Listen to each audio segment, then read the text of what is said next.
എല്ലാവർക്കും നമസ്കാരം. ആദ്യമായിട്ടാണ് ഈ ചോറ്റാനിക്കര വിഭാഗത്തേക്ക് വരുന്നത്. എൻ്റെ പ്രദേശത്തൊക്കെ ചോറ്റാനിക്കര എന്ന് പറഞ്ഞാൽ വളരെ ആ വാക്ക് പോലും വളരെ ഭവ്യതയോടിട്ട് ഉച്ചരിക്കുന്ന വാക്കാണ്. ആദ്യമായിട്ട് അമ്പലമൊക്കെ കണ്ട് ഞാൻ വരുന്ന വഴിക്ക്. എന്തായാലും ഇവിടെ വരാൻ പറ്റിയത് വളരെ സന്തോഷം. അതിന് ഇവിടെ സംസാരിക്കാനുള്ളൊരു അവസരം തന്ന ഈ വായനശാലയുടെ പ്രവർത്തകരോട് ഞാൻ എൻ്റെ നന്ദി രേഖപ്പെടുത്തുന്നു. നമുക്കിന്ന് വളരെ കുറഞ്ഞ രീതിയിൽ നമ്മളറിയുന്ന എന്നാൽ അതിപ്രധാനമായ ഒരു വിഷയത്തെക്കുറിച്ച്, അതായത് മനുഷ്യൻ നാം എങ്ങനെയാണ് ഇന്നത്തെ രൂപത്തിലേക്ക് ആയിത്തീർന്നത് എന്നത് സംബന്ധിച്ച് കുറച്ച് കാര്യങ്ങൾ സംസാരിക്കാം. എന്തായാലും സമയം വൈകിപ്പോയി, കുഴപ്പമില്ല. മനുഷ്യൻ്റെ പരിണാമം, ശാസ്ത്രത്തിൻ്റെ വിശദീകരണം. നമ്മളിതിലേക്ക് കടക്കുന്നതിന് മുമ്പേ രണ്ട് കാര്യങ്ങൾ പറഞ്ഞു വയ്ക്കട്ടെ. ആദ്യമായിട്ട് രണ്ട് തരം അറിവുകളുണ്ട്. ഒന്ന് ജന്മവാസനാപരമായ അറിവും മറ്റൊന്ന് ആർജിത അറിവും. ആർജിത അറിവ് എന്ന് വെച്ചാൽ ചിന്തിച്ച് ഉൽപ്പാദിപ്പിക്കുന്ന അറിവ്. ജന്മവാസനാപരമായ അറിവ് എന്ന് വെച്ചാൽ മനുഷ്യനുണ്ട് അതിനകത്ത്, എന്നാലും മനുഷ്യനൊഴികെയുള്ള എല്ലാ ജീവികളും കാണിക്കുന്ന അതിജീവനത്തിൻ്റെതായ ഒരു അറിവാണത്. അതായത് അത് ലക്ഷക്കണക്കിനും കോടിക്കണക്കിനും വർഷങ്ങൾക്ക് മുമ്പേ രൂപപ്പെട്ടു വന്ന ഒരു അറിവാണ്. നമ്മുടെ ചുറ്റുമുള്ള പശു, ആട്, ആന, ഈ ജീവികളെല്ലാം ഈ തരത്തിലുള്ള ജന്മവാസനാപരമായ അറിവിലൂടെയാണ് കടക്കുന്നത്. ഒരു ഉദാഹരണം പറഞ്ഞുതരാം. കാട്ടിലെ മാനുകൾ പുല്ല് തിന്നുന്ന ഒരു രംഗം ഒന്ന് സങ്കല്പിക്കുക. അവർ മതിമറന്ന് പുല്ല് തിന്നില്ല. അവർ രണ്ട് കടി അടിക്കും, പിന്നെ തല ഉയർത്തും, ചെവി വട്ടം പിടിക്കും, തല ഇങ്ങനെ ഉയർത്തിയിട്ട് ഇങ്ങനെ അന്തരീക്ഷത്തിൽ ഇങ്ങനെ കാണിക്കും.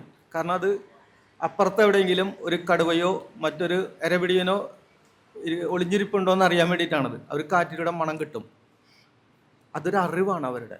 ഇത്തരം അറിവുകളാണ് അവർക്കുള്ളത്. അതെല്ലാ ജീവികൾക്കും തന്നെയാണ്. നിങ്ങൾക്ക് നിങ്ങളുടെ വീട്ടിലുള്ള വളർത്തുമൃഗങ്ങളെ നോക്കിയാലും മനസ്സിലാക്കാൻ പറ്റും.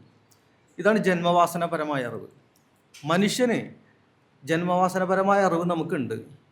പക്ഷേ അതിന് മുകളിൽ നാം ചിന്തിച്ച് ഉൽപ്പാദിപ്പിച്ച അറിവുകളുണ്ട്. അതാണ് ആർജിത അറിവുകൾ. ഈ ആർജിത അറിവുകളാണ് നമ്മളെ മനുഷ്യരാക്കുന്നത്. നാം അങ്ങനെ ഉൽപ്പാദിപ്പിച്ച ലക്ഷക്കണക്കിന് വർഷങ്ങളായി അങ്ങനെ ഉൽപ്പാദിപ്പിച്ച അറിവിൻ്റെ ഇന്നത്തെ നിലയാണ് ഈ കാണുന്നതെല്ലാം. ഈ ലാപ്പും ഈ മൈക്കും ലൈറ്റും ഇതൊക്കെ നമ്മുടെ അറിവ് കൊണ്ട് സൃഷ്ടിച്ചതാണ്. ഇതാണ് മനുഷ്യനെ, ഈ ജന്തുലോകത്തിൽ നിന്നുള്ളവനാണ് മനുഷ്യൻ എങ്കിലും നമ്മളൊരു വേറെ രീതിയിൽ മനസ്സിലാക്കാൻ ശ്രമിക്കുന്നതിൻ്റെ കാരണം അതാണ്. ഇതെങ്ങനെ സംഭവിച്ചു എന്നുള്ളിടത്താണ് നാം നമ്മെ കണ്ടെത്തുന്നത്, നാം ആരെന്ന് മനസ്സിലാക്കുന്നത്. ഇവിടെയാണ് പരിണാമം വരുന്നത്. ഇനി രണ്ടാമത്തെ കാര്യം എന്ന് വെച്ചാൽ, നമ്മൾ ജീവിക്കുന്നത് 21-ാം നൂറ്റാണ്ടിലാണ്. ഇത് 2026 പ്രത്യേകം മനസ്സിലാക്കേണ്ട ഒരു കാര്യമാണിത്.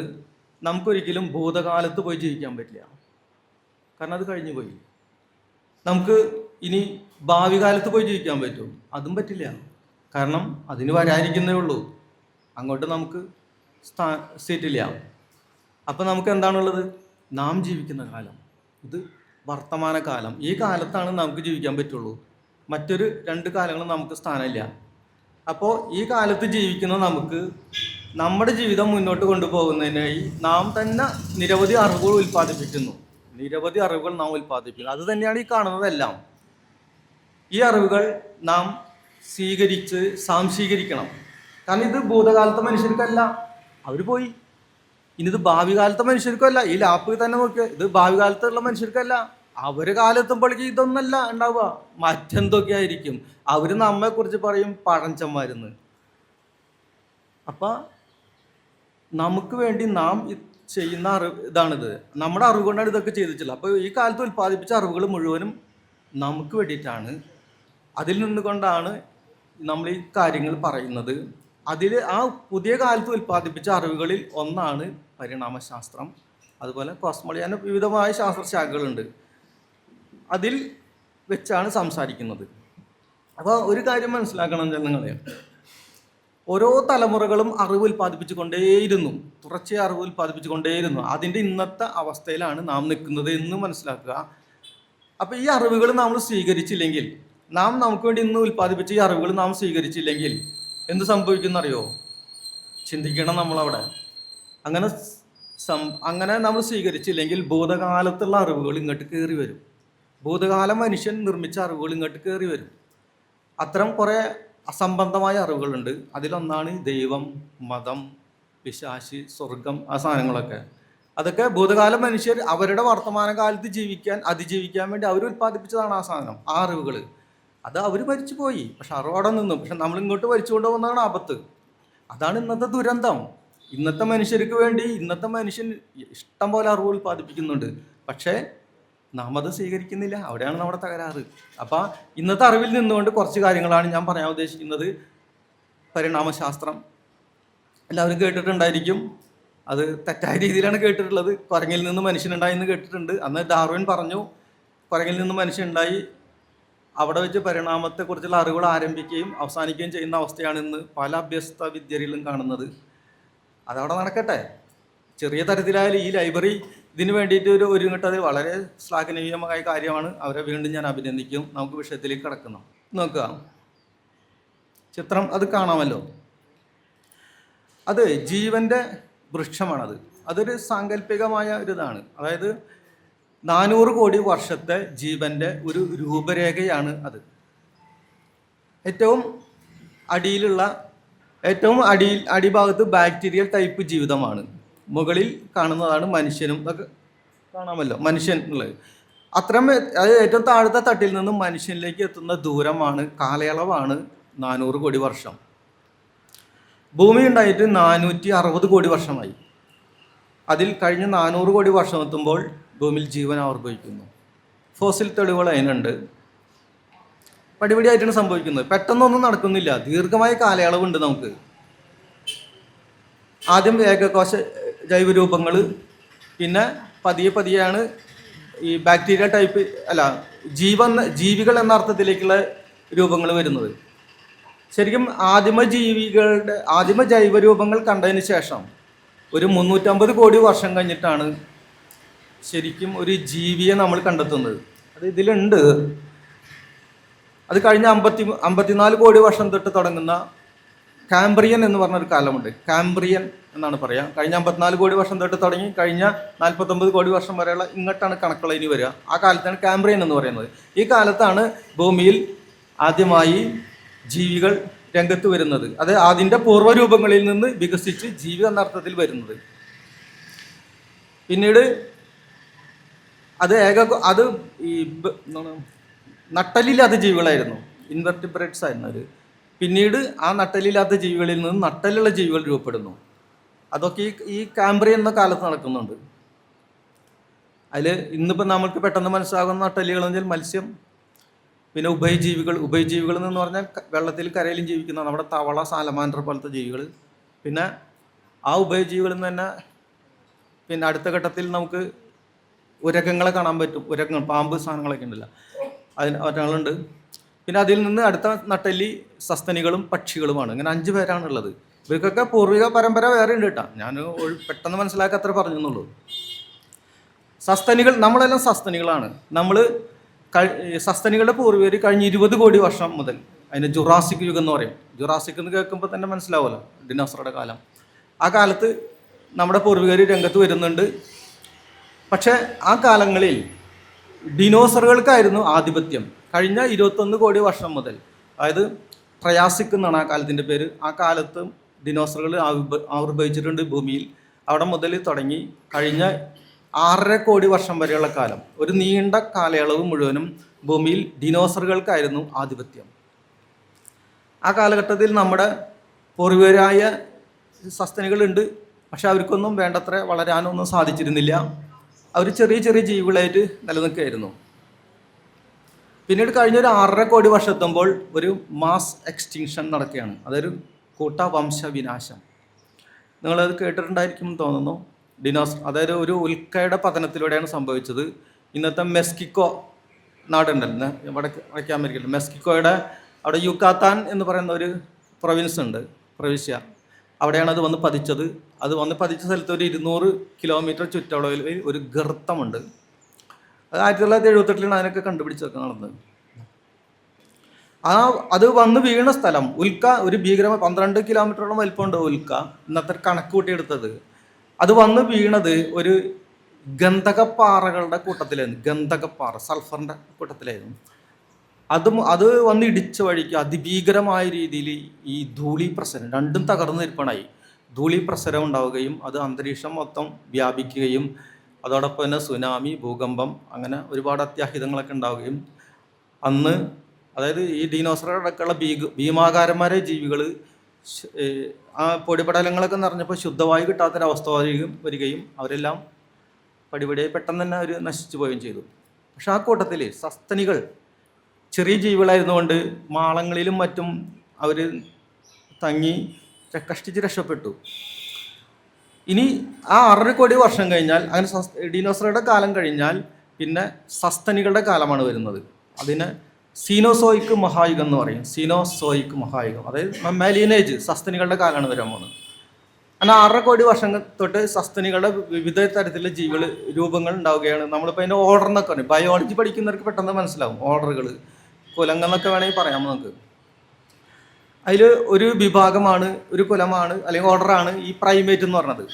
പ്രൈമേറ്റ് എന്ന് പറഞ്ഞാൽ മനുഷ്യനും ഉൾപ്പെടെ എല്ലാവിധ കുരങ്ങുകളും ചിമ്പൻസിയും ഗൊറില്ലയും ഒറാങ്കുട്ടാനും ഗിബ്ബണും ഒക്കെ അടങ്ങുന്ന ആ കൂട്ടത്തെയാണ് പ്രൈമേറ്റ് എന്ന് പറയുന്നത്. വൃക്ഷങ്ങളിലാണ് അവരുടെ ജീവിതം. അതിൽ നിന്നാണ് പിന്നീട് നമ്മുടെ ആവിർഭാവം നടക്കുന്നത്. അതിൽ 3.5 കോടി വർഷം എത്തുമ്പോൾ ഈ ഓൾഡ് വേൾഡ് മങ്കീസ് എന്ന് പറയുന്ന കുരങ്ങന്മാർ വിഭാഗം ഉണ്ടാവുകയും പിന്നീട് ആദ്യ വിഭാഗത്തിൽ നിന്നും തന്നെ കഴിഞ്ഞ 2.5 കോടി വർഷം എത്തുമ്പോൾ അതിന് മിയോസിൻ യുഗം എന്ന് പറയാം. മിയോസിൻ യുഗത്തിൽ അതിൽ നിന്ന് ആപ്സുകൾ, വാലില കുരങ്ങന്മാരുണ്ടാവുകയും ആ തുടർച്ചയിൽ പിന്നീട് കഴിഞ്ഞ 70 ലക്ഷം വർഷം എത്തുമ്പോൾ മനുഷ്യൻ്റെ പരിണാമം ആരംഭിക്കുകയും ചെയ്യുന്നു. ഇതാണ് ഇതിൻ്റെ ഒരു ചെറിയൊരു ഇത്. ഞാനിത് സംബന്ധമായിട്ടൊരു പുസ്തകം വേറെ എഴുതിയിട്ടുണ്ട്. അതുകൊണ്ട് പക്ഷേ നമ്മുടെ വിഷയത്തിലേക്ക് കടക്കുന്ന ഒരു ആമുഖം എന്നതിലാണ് ഇത്രയും പറഞ്ഞത്. ഇനി നമ്മുടെ വിഷയത്തിലേക്ക് കടക്കാം. എങ്ങനെ മനുഷ്യൻ പരിണമിച്ച് വന്നതിനെ സംബന്ധിച്ച് പറയാം. ഇപ്പം 70 ലക്ഷം വർഷം തൊട്ട് മനുഷ്യൻ്റെ പരിണാമം ആരംഭിക്കുകയാണ്. അപ്പോൾ ഒരു കാര്യം നിങ്ങൾ പ്രത്യേകം അറിയണം. അതായത് മനുഷ്യൻ ഒരു സൃഷ്ടിയല്ല എന്നുള്ളതാണ്. അങ്ങനെ വിശ്വസിക്കുന്നവർക്ക് ഒരു എതിർപ്പില്ല എനിക്ക് കേട്ടോ. ഞാൻ ഇന്നത്തെ ഈ കാലത്തെ അറിവിനെക്കുറിച്ച് അതിൽ നിന്നുകൊണ്ടാണ് സംസാരിക്കുന്നത്. ഭൂതകാല അറിവുകൾ ദൈവം ഉണ്ടെന്ന ആ തരത്തിലുള്ള അറിവുകളും ഞാൻ സ്വീകരിക്കുന്നില്ല. പകരം ഇന്നത്തെ മനുഷ്യന് വേണ്ടി ഇന്നത്തെ മനുഷ്യൻ സൃഷ്ടിച്ച ഈ അറിവിൽ നിന്നാണ് ഞാൻ സംസാരിക്കുന്നത്. അപ്പോൾ മനുഷ്യൻ എന്നത് അതിൽ നിന്ന് മനസ്സിലാകുന്നത് സൃഷ്ടിയല്ല എന്നുള്ളതാണ്. ഓങ്ക്രീം ഐസ്ക്രീം സ്വാഹ എന്ന് പറയുമ്പോഴൊന്നും നമ്മളുണ്ടായിട്ടില്ല. മറിച്ച് നാം ലക്ഷക്കണക്കിന് വർഷങ്ങളിലൂടെ ഇന്നത്തെ രൂപത്തിലേക്ക് പതിയെ രൂപപ്പെട്ടു വന്നതാണ്. ആ പരിണാമ പ്രക്രിയ ഇപ്പോഴും തുടരുകയാണ്. അത് സംബന്ധമായി ഒരുപാട് പറയാനുണ്ട്. പക്ഷെ നമുക്ക് വൈകിയ സമയത്തുകൊണ്ട് പറയാൻ പറ്റുന്നില്ല. ഞാൻ ആ മനുഷ്യൻ്റെ ഇതിലെത്തിക്കാം. പിന്നീട് ഇങ്ങനെ നടക്കുന്നതിനെക്കുറിച്ച് പിന്നീട് നമുക്ക് എപ്പോഴേലും സംസാരിക്കാം. അപ്പം മനുഷ്യൻ സൃഷ്ടിയല്ല എന്നുള്ളതാണ് ഞാൻ പറയുന്നത്. ഞാനല്ല പറയുന്നത്, സയൻസാണ്. അത് എനിക്ക് സ്വീകാര്യമാണ്, ഞാൻ അംഗീകരിക്കുന്നതാണ്. അതിന് നിഷേധിക്കുന്നവരോട് നല്ല നമസ്കാരം. നമുക്കതിൽ തുടങ്ങാം. മനുഷ്യൻ്റെ പരിണാമ ചരിത്രം കഴിഞ്ഞ 70 ലക്ഷം വർഷം മുതൽ ആരംഭിക്കുന്നു. മിയോസിൻ പീരീഡ് ആണ്. കഴിഞ്ഞ 2.5 കോടി വർഷം മുതൽ കഴിഞ്ഞ 53 ലക്ഷം വർഷം വരെയുള്ള കാലമാണ് ഈ മിയോസിൻ പീരീഡ്. അതിലാണ് ഇത് സംഭവിക്കുന്നത്. മനുഷ്യൻ്റെ പരിണാമം നടക്കുന്നത്. അതിലുള്ള എല്ലാ കാര്യങ്ങളും നമുക്ക് ഇനി മനസ്സിലാക്കും. ഇനിയുള്ള എല്ലാ മനുഷ്യ പരിണാമത്തിൻ്റെ എല്ലാ പ്രക്രിയകളും നടക്കുന്നത് ആഫ്രിക്കയിലാണ്. ആഫ്രിക്ക നമ്മൾ കേട്ടിട്ടുണ്ടാകും അല്ലേ, പലർക്കും. ആഫ്രിക്കയിലാണ് മനുഷ്യൻ്റെ എന്നുള്ളത്. അല്ലാതെ ഓരോ ഭൂഖണ്ഡങ്ങളിലും വ്യത്യസ്തമായിട്ട് ഓരോ മനുഷ്യരൊന്നുമില്ല. പല നിറങ്ങളിൽ പല മനുഷ്യരുണ്ട്. അതുകൊണ്ട് തന്നെ ചില മതങ്ങൾ ഉണ്ടായത് കൊണ്ട് അത്തരം ചിന്തകൾ വന്നിട്ടുണ്ട്. ഇന്ന് ഭൂഖണ്ഡത്തിൽ ആഫ്രിക്ക കറുത്തവരായതുകൊണ്ട് അതൊരു കറുത്ത ദൈവം ഉണ്ടാക്കി, അത്തരത്തിലുള്ള ചിന്തകളൊക്കെ ഞാൻ കേട്ടിട്ടുണ്ട്. ശുദ്ധാസംബന്ധങ്ങളാണ്. അതൊക്കെ എന്താണെന്ന് നമുക്ക് വഴിയെ കാണാൻ പറ്റും.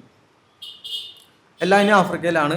ആഫ്രിക്കയിൽ നിന്ന് ഇനി കാര്യങ്ങൾ തുടങ്ങുന്നു. ഇതാണ് നമ്മുടെ പരിണാമത്തിൻ്റെ ഒരു രേഖാചിത്രം. ഇതിൽ അതായത് മനുഷ്യൻ നമ്മുടെ പരിണാമം ഇങ്ങനെ കോണിപ്പടി വെച്ചിങ്ങനെ കയറി പോകുന്നത് പോലെ അല്ല കേട്ടോ. അങ്ങനത്തെ ധാരണ ഉണ്ടെങ്കിൽ ഇപ്പോഴേ തന്നെ തിരുത്തണം. ഏതൊരു ജീവി അങ്ങനെയല്ല. ഇങ്ങനെ ബുഷ് ചെടി പോലെയാണ്. ബുഷ് ചെടി ഇങ്ങനെ നിരവധി ശാഖകളായിട്ടല്ലേ ബുഷ് സ്റ്റഡിൻ്റെ, അതുപോലെ തന്നെയാണ് മനുഷ്യൻ്റെ പരിണാമം. എല്ലാ ജീവികളുടെ പരിണാമം അങ്ങനെ തന്നെയാണ്. അതാണ് അതിൽ കാണുന്നത്. ഏറ്റവും മുകളിൽ കാണുന്ന സഹേലാന്ത്രോപോസ് ചാഡൻസിസ് എന്ന് പറയുന്ന ഒരു പൂർവിക മനുഷ്യനുണ്ട്. അവിടെ നിന്ന് നമ്മളിലേക്കുള്ള പരിണാമ പ്രക്രിയകൾ ആരംഭിക്കുന്നു, അവസാനം ഹോമോസാപ്പിയൻസിലെത്തുന്നു. ഇതുവരെ അത് ചിത്രത്തിൽ വെച്ചിട്ട് ഇവിടെ അവസാനിച്ചു എന്ന് കരുതണ്ട, പ്രക്രിയ തുടങ്ങുകയാണ്. നമ്മളതിൻ്റെ ഒരു രേഖാചിത്രം കാണിച്ചു എന്നുള്ള. അപ്പോൾ ഇതിൽ ഏതാണ്ട് 40-ലധികം ഈ പൂർവ്വ വിഭാഗം ജീവികളുണ്ട്, പൂർവിക മനുഷ്യരുണ്ട്. എല്ലാം നമുക്കിവിടുത്തെ കാണിക്കാൻ പറ്റില്ല. ഞാൻ അതിൻ്റെ ഒരു പാലം ഇടുകയാണ്, ആദ്യത്തെ പടി വയ്ക്കുകയാണ്. നിങ്ങളുടെ കയ്യിൽ എല്ലാവരുടെ കയ്യിൽ മൊബൈലുണ്ട്, ഗൂഗിൾ അടിക്കുക, ഇഷ്ടം പോലെ അത്തരം ഡാറ്റകൾ കിട്ടും. പഠിക്കുക എന്നുള്ള, പഠിക്കാൻ വേണ്ടിയുള്ള ഒരു ആദ്യത്തെ പടി മാത്രം ഇത് നോക്കിയാൽ മതി. ഇനി നമുക്ക് ആ യാത്ര തുടങ്ങാം. ഇതാണ് നോക്കുക, മനുഷ്യൻ. ഇത് ഒരു പൊതുപൂർവികൻ ഡാർവിൻ അന്ന് 1859 ആണ് ആ പുസ്തകം ഇറങ്ങുന്നത്. ആ കാലത്ത് ഒരുള്ള നിരീക്ഷണമാണ്. മനുഷ്യനും ചിമ്പൻസിയും തമ്മിലുള്ള സാമ്യത്തെക്കുറിച്ച് അദ്ദേഹം നിരീക്ഷിച്ച് അതിൽ നിന്ന് അദ്ദേഹം പറഞ്ഞു,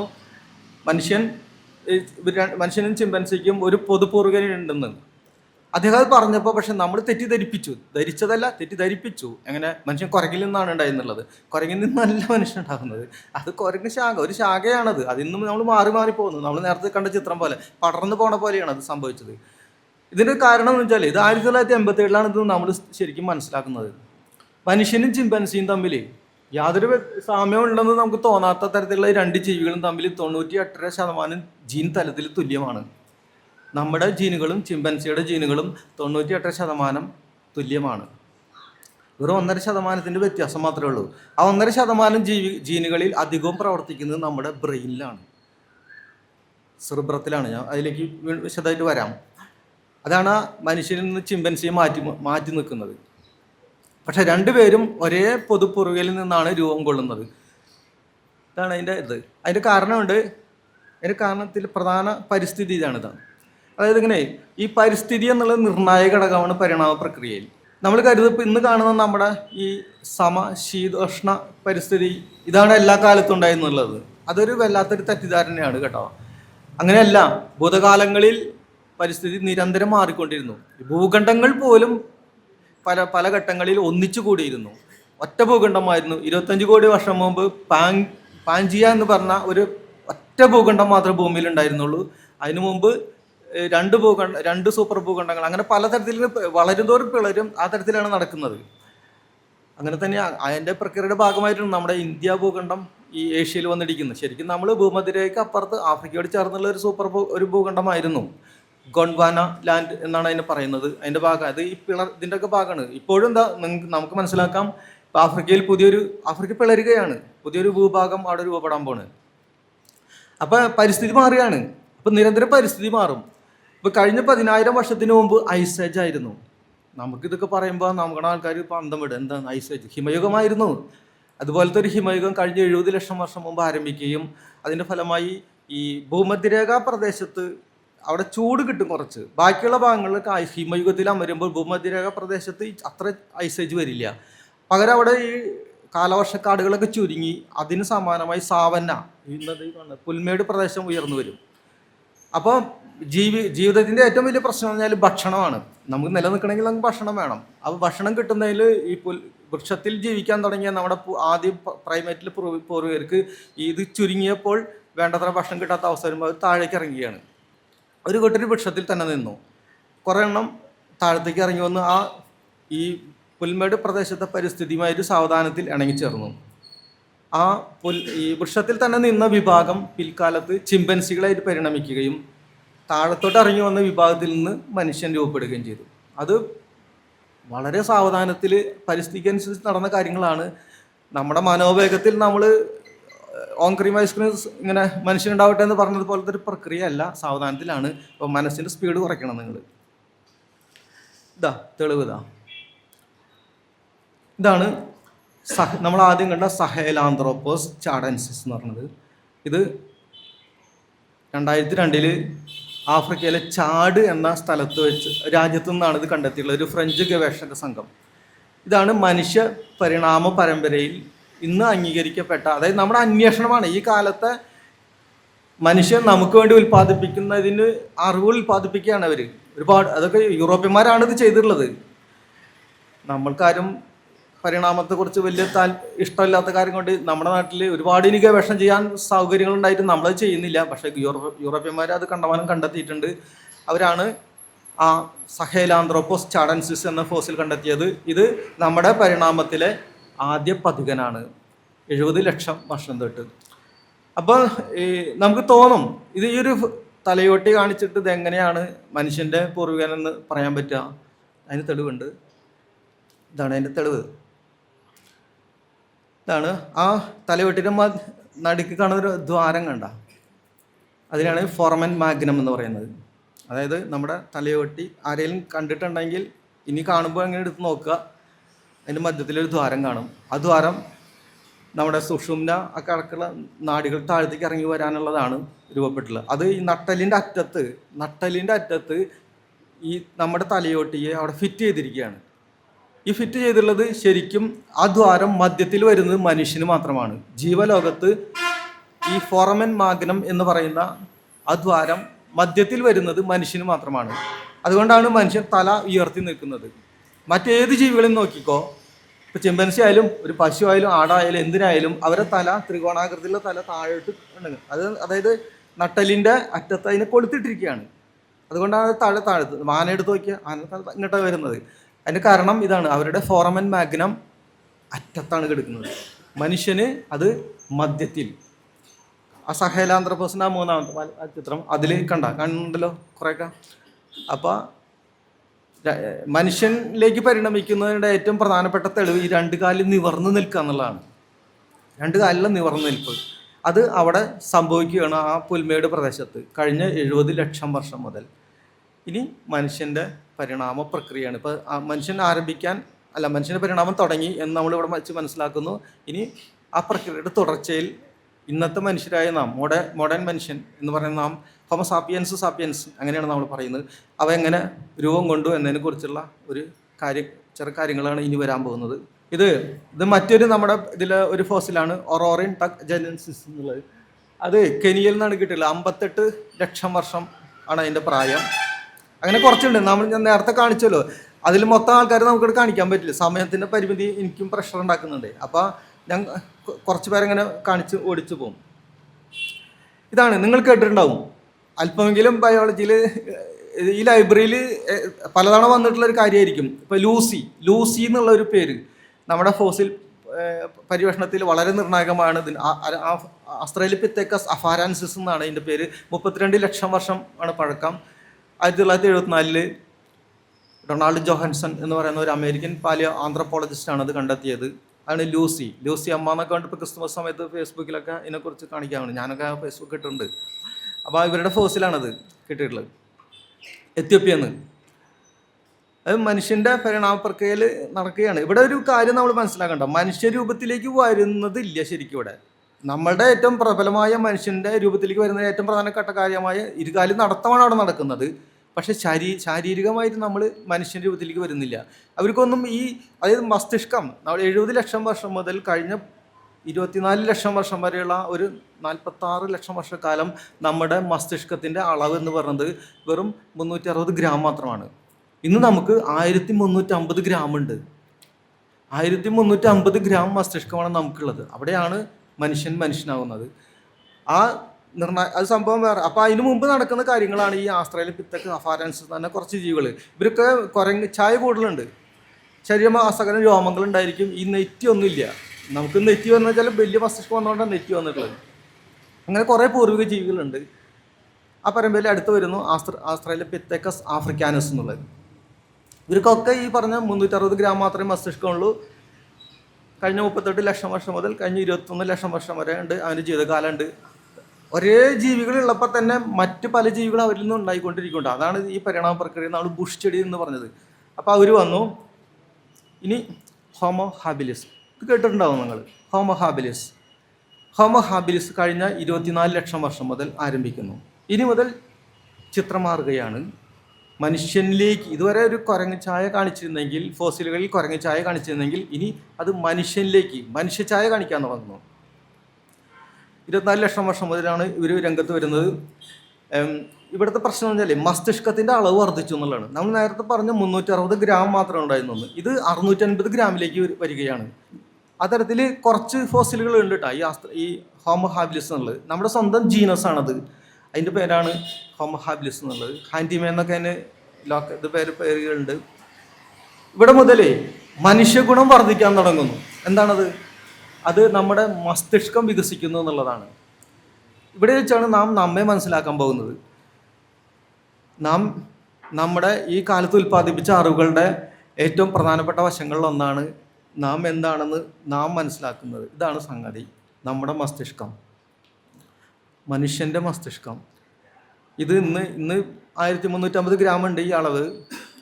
എന്താ സംഭവിച്ചതെന്ന് വെച്ചാൽ ഈ 360 ഗ്രാമിൽ നിന്ന് ഇന്ന് 1350 ഗ്രാമിലേക്ക് വികസിച്ചതിൻ്റെ കാരണം, അതായത് നമ്മൾ കാണുന്ന ഭാഗങ്ങളുണ്ട്, അതിന് സെറിബ്രൽ കോർട്ടെക്സ് എന്ന് പറയാം. സെറിബ്രം, നമ്മുടെ മസ്തിഷ്കത്തിൻ്റെ ഉപരിഭാഗമാണ് ഈ സെറിബ്രം എന്ന് പറയുന്നത്. ആ സെറിബ്രം വികസിച്ചു വന്നു എന്നുള്ളതാണ്. വികസിച്ചു വന്നു എന്നത് വളരെ പ്രധാനപ്പെട്ട ഇതിൽ കാണണം നമ്മൾ. അതായത് ഈ മൊത്തം കണ്ട വളവുകളും ചുളിവുകളും പൊഴിവുകളൊക്കെ കാണുന്ന സാധനം ഉണ്ടല്ലോ, നമ്മളിപ്പോൾ പറയുന്നത് ചകിരിച്ചോറ് ചേറ് എന്നൊക്കെ പറഞ്ഞിട്ട് കളിയാക്കുന്ന ഈ സാധനം എപ്പോഴെങ്കിലും വല്ല മോർച്ചറിയിൽ അവിടെ ഒക്കെ ഉണ്ടെങ്കിൽ കാണാൻ പറ്റുന്നതിൽ ആ അവസരം വിടരുത് കേട്ടോ. സംഗതി ഈ പ്രപഞ്ചത്തിലെ ഏറ്റവും സങ്കീർണമായ ഒരു അവയവമാണത്. ഇത്രയും സങ്കീർണതയേറിയ അവയവം വേറെ ഇല്ല, മനുഷ്യ മഹാമസ്തിഷ്കം. അത് 360 ഗ്രാം എന്ന അടിസ്ഥാന അളവിൽ നിന്ന് 1350 വരികയാണ്. എന്താ സംഭവം എന്ന് വെച്ചാൽ ഈ സെറിബ്രത്തിൽ, ഇപ്പം സെറിബ്രം എല്ലാ ജീവികൾക്കും ഉണ്ട്, സസ്തനികൾക്ക് എല്ലാവർക്കും ഉണ്ട് ഈ സെറിബ്രം എന്നുള്ളത്, മസ്തിഷ്കത്തിൻ്റെ ഉപരിഭാഗം. ഈ സെറിബ്രത്തിൽ പ്രവർത്തിക്കുന്ന കുറേ ജീനുകളുണ്ട്. അതിൽ പലതും ഡ്യൂപ്ലിക്കേറ്റ് ചെയ്തു. ജീൻ എന്നൊക്കെ പറയുമ്പോൾ ഞാനീ പറഞ്ഞ ഓരോ വാക്കും നിങ്ങൾ മെല്ലെ, നിങ്ങൾക്ക് എല്ലാവരുടെ കയ്യിലും ഉണ്ടല്ലോ മൊബൈൽ, എടുത്തൊന്ന് നോക്കിക്കോളൂ കേട്ടോ എന്താണെന്നുള്ളത്, ജീൻ എന്നുള്ളത്. അപ്പം നമുക്ക് വിശദിച്ച് പോകുമ്പോൾ സമയം പോകും, അതുകൊണ്ടാണ് ജീൻ മാത്രം പറയുന്നത്. ആ ജീനുകൾ പലതും ഇരട്ടിച്ച് വന്നു, ഡ്യൂപ്ലിക്കേറ്റ് ചെയ്തു വന്നു. അപ്പോൾ ഒരു ജീൻ ഇങ്ങനെ ഇരട്ടിച്ച് ഡ്യൂപ്ലിക്കേറ്റ് ചെയ്ത് വന്നു കഴിഞ്ഞാൽ അത് ഒറിജിനൽ ജീൻ്റെ അടുത്ത് തന്നെ കെടുക്കത്. കുറച്ച് കാലം കഴിഞ്ഞാൽ അതിൽ ചെറിയ മ്യൂട്ടേഷനൊക്കെ സംഭവിച്ച് അതും ഒറിജിനൽ ജീനായിട്ട് മാറി അതിൻ്റെ പ്രോട്ടീൻ ഉൽപ്പാദിപ്പിക്കാൻ തുടങ്ങും. അങ്ങനെ നിരവധി ജീനുകൾ മസ്തിഷ്കത്തിൽ ഇങ്ങനെ ഡ്യൂപ്ലിക്കേറ്റ് ചെയ്ത് വന്നതിൻ്റെ ഫലമായി അവയുടെ പ്രോട്ടീൻ നിർമ്മിക്കാൻ തുടങ്ങിയതിൻ്റെ കൂടെ മസ്തിഷ്കം പതിയെ വികസിക്കാൻ തുടങ്ങി. അതോടൊപ്പം മറ്റൊരു ഗംഭീര പ്രവർത്തനം കൂടി നടന്നു. നമ്മുടെ ഈ കീഴ്ത്താടി ഉണ്ടല്ലോ, കീഴ്ത്താടി, ഈയുടെ മാൻഡിബിൾ എന്നാണ് ഇതിനെ താങ്ങി നിർത്തുന്ന, ഇപ്പോൾ ചിമ്പൻസിയുടെ കീഴ്ത്താടി നോക്ക്, ഗൊറില്ലയുടെ കീഴ്ത്താടി നോക്ക്, ഒരാട്ടുകല്ല് പോലെയാണ്. ഇങ്ങനെ അവർ വെച്ചാൽ വലിയ വലിയ ഈ മുളങ്കമ്പ് സാധനങ്ങളൊക്കെ അടിച്ച് ഇങ്ങനെ ചവച്ചരിച്ച് തിന്നും. അത് അവരുടെ ഡിസൈൻ അങ്ങനെയാണ്, അതുകൊണ്ട് അവർ കനത്ത ഇതാണ്. നമ്മുടെ പൂർവ്വികർക്ക് തന്നെ ഉണ്ടായിരുന്നു. പക്ഷേ കഴിഞ്ഞൊരു 26 ലക്ഷം വർഷത്തിന് ശേഷം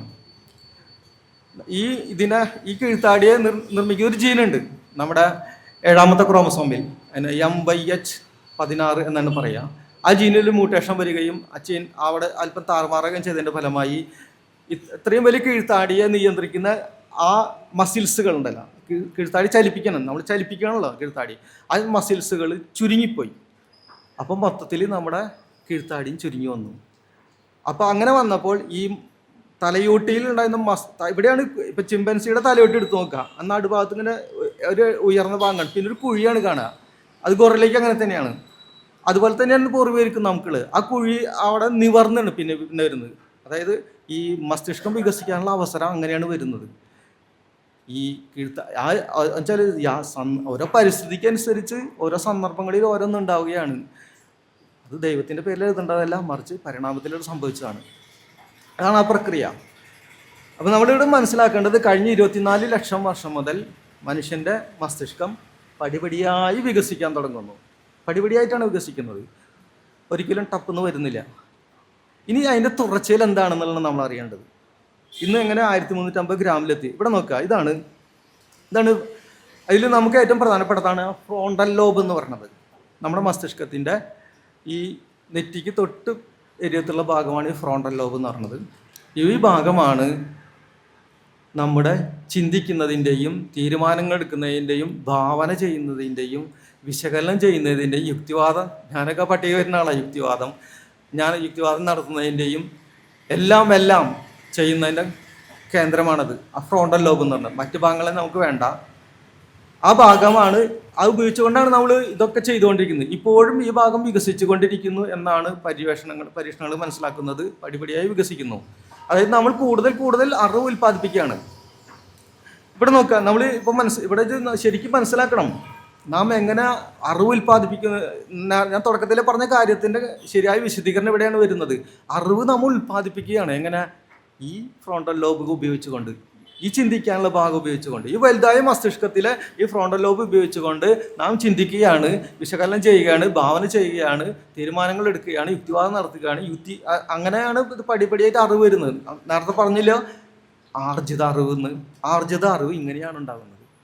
ഇന്ന് മനുഷ്യനുള്ള എല്ലാ അറിവും ആർജിത അറിവുകളാണ്. എല്ലാ അറിവും ആർജിത അറിവാണ്. ജന്മവാസനപരമായ അറിവുണ്ട്, ഞാൻ അതിനെ അംഗീകരിച്ചുകൊണ്ട് തന്നെ പറയുന്നത്. അതിനു മുകളിൽ നമുക്ക് ആർജിത അറിവുണ്ട്. ആ അറിവുകളാണ് ഈ പ്രപഞ്ചത്തിൽ നമ്മൾ ഇത് മനസ്സിലാക്കുന്നതെല്ലാം. അതിലുള്ള ഒരറിവാണ് ദൈവവും മതവും പിശാചും സ്വർഗവും നരകമെല്ലാം എന്നും കൂടി മനസ്സിലാക്കുക. അപ്പോൾ ഫ്രോണ്ടൽ ലോബിൻ്റെ പ്രാധാന്യം മനസ്സിലാക്കുക എന്നാണ്. ചിന്തിക്കുന്ന ഭാഗം അതാണ്.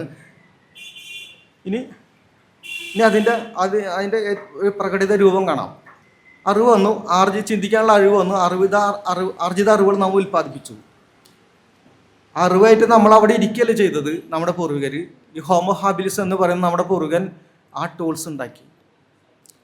ആ ടൂൾസ് ഇപ്പം നമുക്ക് തോന്നാം, ഇപ്പോൾ റോഡ് സൈഡിലൊക്കെ ഇങ്ങനെ എടുക്കണ്ടാവും.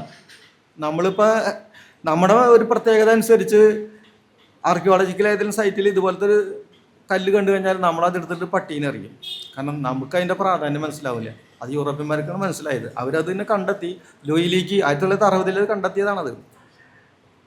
ഇത് പ്രകൃതിയിലുള്ളതല്ല, ഇവിടെ മസ്തിഷ്കം പ്രവർത്തിച്ചിട്ടുണ്ട്. മനുഷ്യൻ്റെ മസ്തിഷ്കം ഇവിടെ പ്രവർത്തിച്ചു എന്നതിൻ്റെ തെളിവാണ് ആ കാണുന്ന ഒരു പ്രാകൃത രൂപം. അതായത് ഇന്നത്തെ ഈ ലാപ്പിൻ്റെ തുടക്കക്കാരനാണ് ഈ കാണുന്ന സാധനം, ആ കല്ല്. അവിടെ നിന്നാണ് തുടങ്ങുന്നത്. ഇവിടെ ഒരു കാര്യം കൂടി മനസ്സിലാക്കണം. നമ്മൾ സംസ്കാരം എന്നൊക്കെ പറയുന്നുണ്ടല്ലോ, കൾച്ചർ, അത് തുടങ്ങുന്നത് ഇതോടെയാണ്. നമ്മൾ നമ്മൾ കേട്ടിട്ടുണ്ട് പ്രാചീന ശിലായുഗ സംസ്കാരം, നവീന ശിലായുഗ സംസ്കാരം എന്നൊക്കെ. അതുപോലെ അതൊക്കെ ഈ അടുത്ത കാലഘട്ടത്തിലാണെന്ന് നമ്മൾ പലരും കരുതുന്നു. അങ്ങനെയല്ല കേട്ടോ. മനുഷ്യൻ എന്ന് അറിവ് ഉൽപ്പാദിപ്പിക്കാൻ തുടങ്ങി, അതുപയോഗിച്ചുകൊണ്ട് ടൂൾസ് നിർമ്മിക്കാൻ തുടങ്ങിയോ അന്ന് മുതൽ സംസ്കാരം തുടങ്ങി. ശരിക്കും നമ്മുടെ സംസ്കാരം, ഈ പ്രാചീന ശിലായുഗ സംസ്കാരം എന്ന് പറഞ്ഞാൽ പാലിയോലിത്തിക് ഏജ് കൾച്ചർ തുടങ്ങുന്നത് കഴിഞ്ഞ 24 ലക്ഷം വർഷം തൊട്ടാണ്. ഈ ടൂൾസ് തൊട്ടാണ് തുടങ്ങുന്നത്. അല്ലാതെ ഈ അടുത്ത കാലത്ത് ഒന്നുമല്ല സംഭവിച്ചത്. നമ്മുടെ ഹിസ്റ്ററിയിലേക്ക് നമ്മൾ പോകാഞ്ഞത് കൊണ്ടുള്ള ഒരു പ്രശ്നമാണെന്ന് നമ്മൾ മനസ്സിലാക്കുക. അതാണ് ഈ കാലം നമുക്ക് വേണ്ടി ഉൽപ്പാദിപ്പിച്ച അറിവുകൾ നമ്മളെ ബോധ്യപ്പെടുത്തുന്നത്. ഇതിൻ്റെ പേരാണ് ഓൾഡ് ടൂൾസ് എന്ന് പറഞ്ഞത്. ഇവിടെ ഇതാണ് ചിന്തിക്കുന്നു, ചിന്തയിൽ നിന്ന് അറിവുണ്ടാക്കുന്നു. അത് ഓങ്ക്രീം ഐസ്ക്രീം എന്ന് പറഞ്ഞാലും നമുക്ക് കിട്ടുന്നതല്ല, ചിന്തയിൽ തന്നെയാണ്. മസ്തിഷ്കത്തെ പുകച്ചുകൊണ്ട് തന്നെയാണ് എല്ലാവരും അറിവ് ഉൽപ്പാദിപ്പിക്കുന്നത്. ഞാനും നിങ്ങളും അങ്ങനെ തന്നെയാണ് കേട്ടോ. ഇനി അതിൻ്റെ തുടർച്ചയിൽ നമ്മൾ അടുത്ത ആളെ കാണുന്നു, ഹോമോ ഇറക്ടസ് എന്ന് പറയും. ഹോമോ ഹാബിലിസിന് ശേഷം ഹോമോ ഇറക്ടസ് വരുന്നു. ഇവിടെ എത്തുമ്പോൾ മസ്തിഷ്കം 1 കിലോ വരെ വർദ്ധിച്ചു. 19 ലക്ഷം വർഷം മുതൽ കഴിഞ്ഞ 2.5 ലക്ഷം വർഷം വരെ ഈ മനുഷ്യനുണ്ടായിരുന്നു. ഇവിടെ വെച്ച് നമ്മൾ മറ്റൊരു കാര്യം മനസ്സിലാക്കാണ്ട്, ഇവിടെ വെച്ച് ഈ പ്രത്യേക പോയിന്റിൽ വെച്ച് കഴിഞ്ഞ 19 ലക്ഷം എന്നുള്ള പോയിന്റിൽ വെച്ചുകൊണ്ട് മനുഷ്യ പരിണാമത്തിലേക്കുള്ള, ഇന്നത്തെ മനുഷ്യനിലേക്കുള്ള പരിണാമത്തിൻ്റെ സ്പീഡ് കൂടാൻ പോവുകയാണ്. ഇതാണ് സംഭവം. ഈ ടൂൾസ് നിർമ്മിച്ചു. ആ ടൂൾസിനേക്കാളും നേരത്തെ കാണിച്ച ടൂൾസിനേക്കാളും മികച്ച ടൂൾസാണിത്. ഇതിന് അഷ്യൂലിയൻ ടൂൾസ് എന്ന് പറയും. ഇതാണ് ഹോമോ ഇറക്ടസ് നിർമ്മിക്കുന്നത്. പക്ഷേ ഇറക്ടസ് നിർമ്മിക്കുന്നതിൻ്റെ പശ്ചാത്തലം നമ്മളിവിടെ മനസ്സിലാക്കണം. അത് നേരത്തെ കണ്ട ടൂൾസിനേക്കാളും വളരെ പ്രയോജനപ്രദവും കാര്യക്ഷമവുമാണ് ഈ ടൂൾസ്. അഷ്യൂലിയൻ ടൂൾസ് എന്ന് പറയും. ഇത് രൂപപ്പെട്ടതിൻ്റെ പിന്നിൽ വലിയൊരു പശ്ചാത്തലമുണ്ട്. നമുക്ക് അതൊന്ന് മനസ്സിലാക്കുമ്പോഴാണ് മനുഷ്യനെ നമ്മൾ അറിയുന്നത്. ഇവിടെ വെച്ച് മനുഷ്യനിൽ ഞാൻ എന്ന ബോധം ഉണ്ടാകുന്നു. ഞാൻ ഒരു ഞാനാണ്. നിങ്ങളെല്ലാവരും ഒരു ഞാന്മാരാണല്ലോ. നമുക്കെല്ലാവരും ഒരു ഞാനുണ്ട്. ആ ഞാൻ എന്ന അനുഭവം, ഒരു അസ്തിത്വ അനുഭവം, അഹംബോധം, സ്വത്വബോധം എന്നൊക്കെ നമ്മൾ പറയില്ലേ, അത് കഴിഞ്ഞ 18 ലക്ഷം വർഷം മുതൽ ആരംഭിക്കുന്നു. അതിനുള്ള നമ്മൾ ഈ മസ്തിഷ്കത്തിൻ്റെ ഉപരിഭാഗത്തുള്ള ഈ 1 കിലോ വർദ്ധിക്കുന്നു പറഞ്ഞില്ലേ, 360 ഗ്രാമിൽ നിന്ന് ഇപ്പോൾ 1 കിലോയിലേക്ക് എത്തിയിട്ടുണ്ടല്ലോ. ആ സമയത്ത് പ്രത്യേകമായ ചില മസ്തിഷ്ക ഭാഗങ്ങൾ അവിടെ രൂപം കൊള്ളുകയാണ്. ഇത് സംബന്ധമായി നിങ്ങൾക്ക് കൂടുതൽ അറിയണമെങ്കിൽ ഈ ഈ ഈ ചാനലിൽ തന്നെ ആരാണ് ഞാൻ എന്ന് പറഞ്ഞിട്ട് ഒരു ടോക്ക് ചെയ്തിട്ടുണ്ട്. അത് നിങ്ങൾ നോക്കിയാൽ നിങ്ങൾക്ക് കൂടുതൽ ഡാറ്റ കിട്ടും അതിനകത്തുനിന്ന്. അപ്പോൾ അവിടെ വെച്ച് അതിപ്രധാനമായ ഒരു അസ്തിത്വാനുഭവം, സെൽഫ്, ഞാൻ, നമുക്കെല്ലാവർക്കും ഉണ്ടല്ലോ. ഈ ഞാൻ എന്നുള്ള സാധനം മറ്റു ജീവികൾക്കൊന്നും ഇല്ല കേട്ടോ. ഞാൻ നിങ്ങളുടെ ആ വീഡിയോ ഒന്ന് കാണാൻ നിങ്ങളോട് ശുപാർശ ചെയ്യുകയാണ്. അത് കണ്ടാൽ നിങ്ങൾക്ക് കൂടുതൽ ഡാറ്റ മനസ്സിലാവും. മനുഷ്യന് മാത്രമേ ഉള്ളൂ ശരിയായ അർത്ഥത്തിൽ ഞാനെന്ന ബോധം, സ്വത്വബോധം, അഹംബോധം എന്നുള്ളത്. അത് അവിടെ ആരംഭിച്ചു. കാരണം അതിനുള്ള പ്രത്യേക മസ്തിഷ്ക ഭാഗങ്ങൾ അവിടെ ഉണ്ട്. അതിനെന്തെങ്കിലും പറ്റിയാൽ പിന്നെ തീർന്നു കേട്ടോ. അതും നമുക്ക് ആ കാര്യങ്ങൾ അതിൽ നിന്ന് മനസ്സിലാക്കാം. പിന്നെ ഇത് വന്നതോട് കൂടിയിട്ടാണ് ഇനി ഞാനാണ് ചെയ്യുന്നത്. ഇനി ഞാനാണ് ഇപ്പം അല്ലേ നമ്മളിപ്പോൾ ഞാനാണ് സംസാരിക്കുന്നത്, അജേഷാണ് റെക്കോർഡ് ചെയ്യുന്നത്, ഞാനാണ് സ്വത്വം, ഞാനാണ് ആ പ്രക്രിയ ആരംഭിച്ചെന്നുള്ളത്. അതിൻ്റെ തുടർച്ചയാണ് ഇനി വരാൻ പോകുന്നത്. ഇനി ഇനി പിടിച്ചാൽ കിട്ടാത്ത രീതിയിലേക്ക് മനുഷ്യൻ മാറുകയാണ്. ഇവിടെ ഞാൻ വന്നു. ഇനി ഇതുപോലത്തെ സവിശേഷമായ ചില പ്രത്യേക സോഫ്റ്റ്വെയറുകളുണ്ട്. അസ്തിത്വാനുഭവം എന്നൊക്കെ പറയാം. അതാണ് നമ്മളെ നാമാക്കുന്നത്. അതാണ് നാം. മസ്തിഷ്കം വെറുതെ വികസിച്ചു എന്ന് പറഞ്ഞാൽ ഞാനാവില്ല. അതാണ് ഞാൻ. അതിനുള്ള പ്രത്യേക ഭാഗങ്ങളുണ്ട്. അത് തുടങ്ങി. അതുകൊണ്ടാണ് ഈ നമ്മളെ ഈ അഗ്നിയും ഇരിക്കുകയാണ്. ഹോമോ ഇറക്ടസ് അഗ്നിയെ മെരുക്കുന്നുണ്ട്. കഴിഞ്ഞ 15 ലക്ഷം വർഷം മുതൽ അഗ്നിയെ നമ്മൾ മെരുക്കിയെടുത്തു. നാം വിചാരിക്കും ഈ അടുത്ത കാലത്ത് ഈ ബ്രാഹ്മണ പൂജകളൊക്കെ അരണി കടഞ്ഞിട്ടൊക്കെയാണ് അഗ്നി ഉണ്ടാക്കിയെന്ന്. അതൊക്കെ ശുദ്ധ അസംബന്ധമാണ്. കഴിഞ്ഞ 15 ലക്ഷം വർഷത്തിന് മുമ്പേ തന്നെ നമ്മുടെ പൂർവികർ അഗ്നിയെ മെരുക്കി. അവർ പലതും ചുട്ടു തിന്നു. അങ്ങനെയൊക്കെ ഒരുപാട് സൈറ്റുകൾ കണ്ടെത്തിയിട്ടുണ്ട് നമ്മുടെ ഈ ഗവേഷകന്മാർ. അത് കഴിഞ്ഞു പിന്നെ ഈ റെക്ടസ് ടൂൾസ് ഉണ്ടാക്കി. പിന്നെ അത് ആഫ്രിക്ക വിട്ട് പുറത്ത് പോകുന്നുണ്ട്. ലോകത്തിൻ്റെ വിവിധ ഭാഗങ്ങളിൽ നമ്മുടെ ഇന്ത്യയിൽ വന്നിട്ടുണ്ട്. ഹോമോ ഇറക്ടസ് ഉണ്ട്. അതുപോലെ ഇന്തോനേഷ്യ പലയിടത്തും വന്നിട്ടുണ്ട്. ഇതിൻ്റെ ഇടയിൽ ഞാനൊരു കാര്യം പറഞ്ഞുതരാം. നിങ്ങൾ ആരെങ്കിലും തൃശ്ശൂർ വരികയാണെങ്കിൽ തൃശ്ശൂർ ആർക്കിയോളജിക്കൽ മ്യൂസിയത്തിലൊന്ന് പോകണം. വടക്കേ ബസ് സ്റ്റാൻഡ് അടുത്തൊരു മ്യൂസിയം ഉണ്ട്. പോകുന്നുണ്ടെങ്കിൽ അവിടെ നിന്ന് പോയിട്ട് ഹോമോ ഇറക്ടസ് നിർമ്മിച്ച അഷൂലിയൻ ടൂൾസ് അവിടെ ഇരിപ്പുണ്ട്. ആന്ധ്രാപ്രദേശിൽ നിന്ന് കിട്ടിയതാണ്. ഇവിടെ കൊണ്ടുവച്ച് പ്രദർശിപ്പിച്ചിട്ടുണ്ട്. അതിൻ്റെ ഫോട്ടോ എടുക്കാം. പക്ഷേ ഇതുപോലെ ക്ലാസ്സിൽ ഉപയോഗിക്കാൻ പാടില്ല, വിലക്കുണ്ട്, കേസും കൂട്ടം വരും. അത് കാരണം ബുദ്ധിമുട്ടായതുകൊണ്ട് ഞാനത് ഉൾപ്പെടുത്തിയാണ്. ഞാൻ എൻ്റെ പുസ്തകത്തിന് വേണ്ടിയിട്ട് ചെയ്യുന്നത്. ഡയറക്ടറെ കണ്ട് കാര്യം സംസാരിച്ചപ്പോൾ പറ്റില്ല മാഷേ, അത് നിങ്ങൾ ഡൽഹിയിലൊക്കെ പോകേണ്ടി വരും എന്നൊക്കെ പറഞ്ഞപ്പോൾ കുഴപ്പത്തിലേക്ക് തന്നെ. അതുകൊണ്ട് ഞാൻ അത് ചെയ്യുന്നില്ല, പശകാക്കും. അപ്പോൾ നിങ്ങളോട് ശുപാർശ ചെയ്യുകയാണ്, നിങ്ങൾ പോകണം, പോയി കാണണം, ആ ടൂൾസിനെ കണ്ട് മനസ്സിലാക്കണം. 2.5 ലക്ഷം വർഷമാണ് അതിൻ്റെ പഴക്കം. അതിന് പുറത്ത് ആ മനുഷ്യൻ വന്നു. ഇനി അതാണ് ഹോമോ ഇറക്ടസ് 12 ലക്ഷം വർഷം. ഇതിൻ്റെ ഇടയിൽ ഒരു കാര്യം കൂടി മനസ്സിലാക്കാം. നമ്മുടെ പൂർവികരിലെ ഈ രോമങ്ങളൊക്കെ ഉണ്ടായിരുന്നു നേരത്തെ പറഞ്ഞു. ആ രോമങ്ങളൊക്കെ കൊഴിഞ്ഞു പോവുകയാണ്. രോമങ്ങളൊക്കെ കൊഴിഞ്ഞു പോയി. ഇന്നത്തെ നഗ്നമേനിയായിട്ട് നമ്മൾ വരുന്നതിൻ്റെ തുടക്കം കഴിഞ്ഞ 12 ലക്ഷം വർഷം മുതൽ ഈ ഹോമോ ഇറക്ടസ് വരികയാണ്. അതിൻ്റെ കാരണം ഈ മസ്തിഷ്കത്തിൻ്റെ വികാസമാണ്. നമ്മുടെ പൂർവികർ ജീവിച്ചത് നമ്മൾ മനസ്സിലാക്കണം ആഫ്രിക്കയിൽ ഭൂമധ്യരേഖ പ്രദേശത്താണെന്നുള്ളത്. അതിന് 1 കിലോ സ്വാഭാവികമായിട്ടും വേണ്ടത് 360 ഗ്രാം മാത്രമേ ഉള്ളൂ. പക്ഷെ അതിൽ നിന്ന് വ്യത്യസ്തമായിട്ട് 1 കിലോ വർദ്ധിച്ചിരിക്കുന്ന സമയത്ത് അവിടെ ഒരു അപകടമുണ്ട്. അതായത് ഈ ആഫ്രിക്കൻ ഇതിൽ കൊടും ചൂടാണല്ലോ, ഭൂമധ്യരേഖ പ്രദേശമാണ്, കൊടും ചൂടാണ്. അപ്പോൾ അവിടെ ജീവിക്കുമ്പോൾ ഉണ്ടല്ലോ, അവർ എപ്പോഴും വേട്ടയാടാനൊക്കെ നിരന്തരം ഓടുകയും ഇതൊക്കെ ചെയ്തുകൊണ്ടാണ് ജീവിക്കുന്നത്. അങ്ങനെ ഓടുമ്പോൾ ഒരു പ്രശ്നം, ചൂട് കൂടിക്കഴിഞ്ഞാൽ 40 ഡിഗ്രി ചൂട് കഴിഞ്ഞാൽ ഈ മസ്തിഷ്ക കോശങ്ങൾ അത് ബാധിക്കും. അപ്പോൾ ആ സ്ഥിരമായിട്ട് പോയി കഴിഞ്ഞാൽ അത് മസ്തിഷ്കം നാശത്തിലെത്തും. അങ്ങനെ വന്നാൽ നമ്മുടെ അതിജീവനം ബുദ്ധിമുട്ടാവും. അപ്പോൾ അവിടെ വെച്ചുണ്ടാകുന്ന ഒരു പരിഹാരമാണ് അല്ലെങ്കിൽ അതിജീവന സൂത്രമാണ് ഈ രോമങ്ങൾ കൊഴിഞ്ഞു പോവുകയും പകരം ആ സ്ഥാനത്ത് സ്വേദഗ്രന്ഥികൾ, വേർപ്പ് ഗ്രന്ഥികൾ ഉയർന്നു വരികയും ചെയ്യുക എന്നുള്ളത്. നമുക്കിന്ന് 20 ലക്ഷം മുതൽ 40 ലക്ഷം വരെ ഈ സ്വേദഗ്രന്ഥികളുണ്ട് നമ്മുടെ ശരീരത്തിൽ. അങ്ങനെ ഉയർന്നു വന്നപ്പോൾ നമ്മൾ ഓടുമ്പോൾ ശരീരം വേർക്കും, കൂളാവും. അപ്പോൾ പിന്നെ മസ്തിഷ്കത്തിനെ ബാധിക്കുന്നില്ല. ഒപ്പം അവിടെ മറ്റൊരു പരിഹാരം കൂടി വന്നു. ഈ രോമങ്ങൾ കൊഴിഞ്ഞു പോയല്ലോ. രോമങ്ങൾ കൊഴിഞ്ഞു പോയപ്പോൾ നഗ്നമേനി ശരീരം ഇങ്ങനെ കാണിച്ചാൽ അത് അതിനേക്കാളും വലിയ ആപത്താണ്. കാരണം അൾട്രാവയലറ്റ് രശ്മി നേരെ പതിക്കുന്ന ഒരു ഇടമാണ് അവിടെ. അതുകൊണ്ട് അതിന് വന്ന പരിഹാരമാണ് ശരീരം കറക്കുക എന്നുള്ളത്. ആഫ്രിക്കയിലാണ് നമ്മുടെ ഈറ്റില്ലം നേരത്തെ പറഞ്ഞു. ആഫ്രിക്കയിലത്തെ മനുഷ്യർ മുഴുവൻ കറുത്തിരിക്കുന്നതിൻ്റെ കാരണം അവിടെ കൊള്ളുന്ന അൾട്രാവയലറ്റിൽ നിന്ന് രക്ഷപ്പെടാൻ വേണ്ടിയിട്ടാണ് അവർ കറുക്കുന്നത്. അത് മെലാനിൻ, നമ്മുടെ 16ാമത്തെ ക്രോമസോമിലുള്ള ഒരു ജീനാണ് MY1H അതിൻ്റെ ആ MY1C എന്നാണ് പറയുക.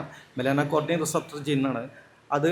ആ ജീൻ അവിടെ വെച്ച് നമുക്ക് മെലാനിൻ ഒരു കോട്ടിങ് ഉണ്ടാവുകയും അതാണ് എല്ലാവർക്കും. നമ്മളിപ്പോൾ എല്ലാവരും പല നിറത്തിൽ വരുന്നില്ലേ. ഞാനൊക്കെ കണ്ടില്ലേ ഈ എന്താ പറയുക, ഞങ്ങളുടെ നാട്ടിൽ പറയുക ഇതിന് അണ്ടിച്ചുട്ട കളർ എന്ന് പറയുക.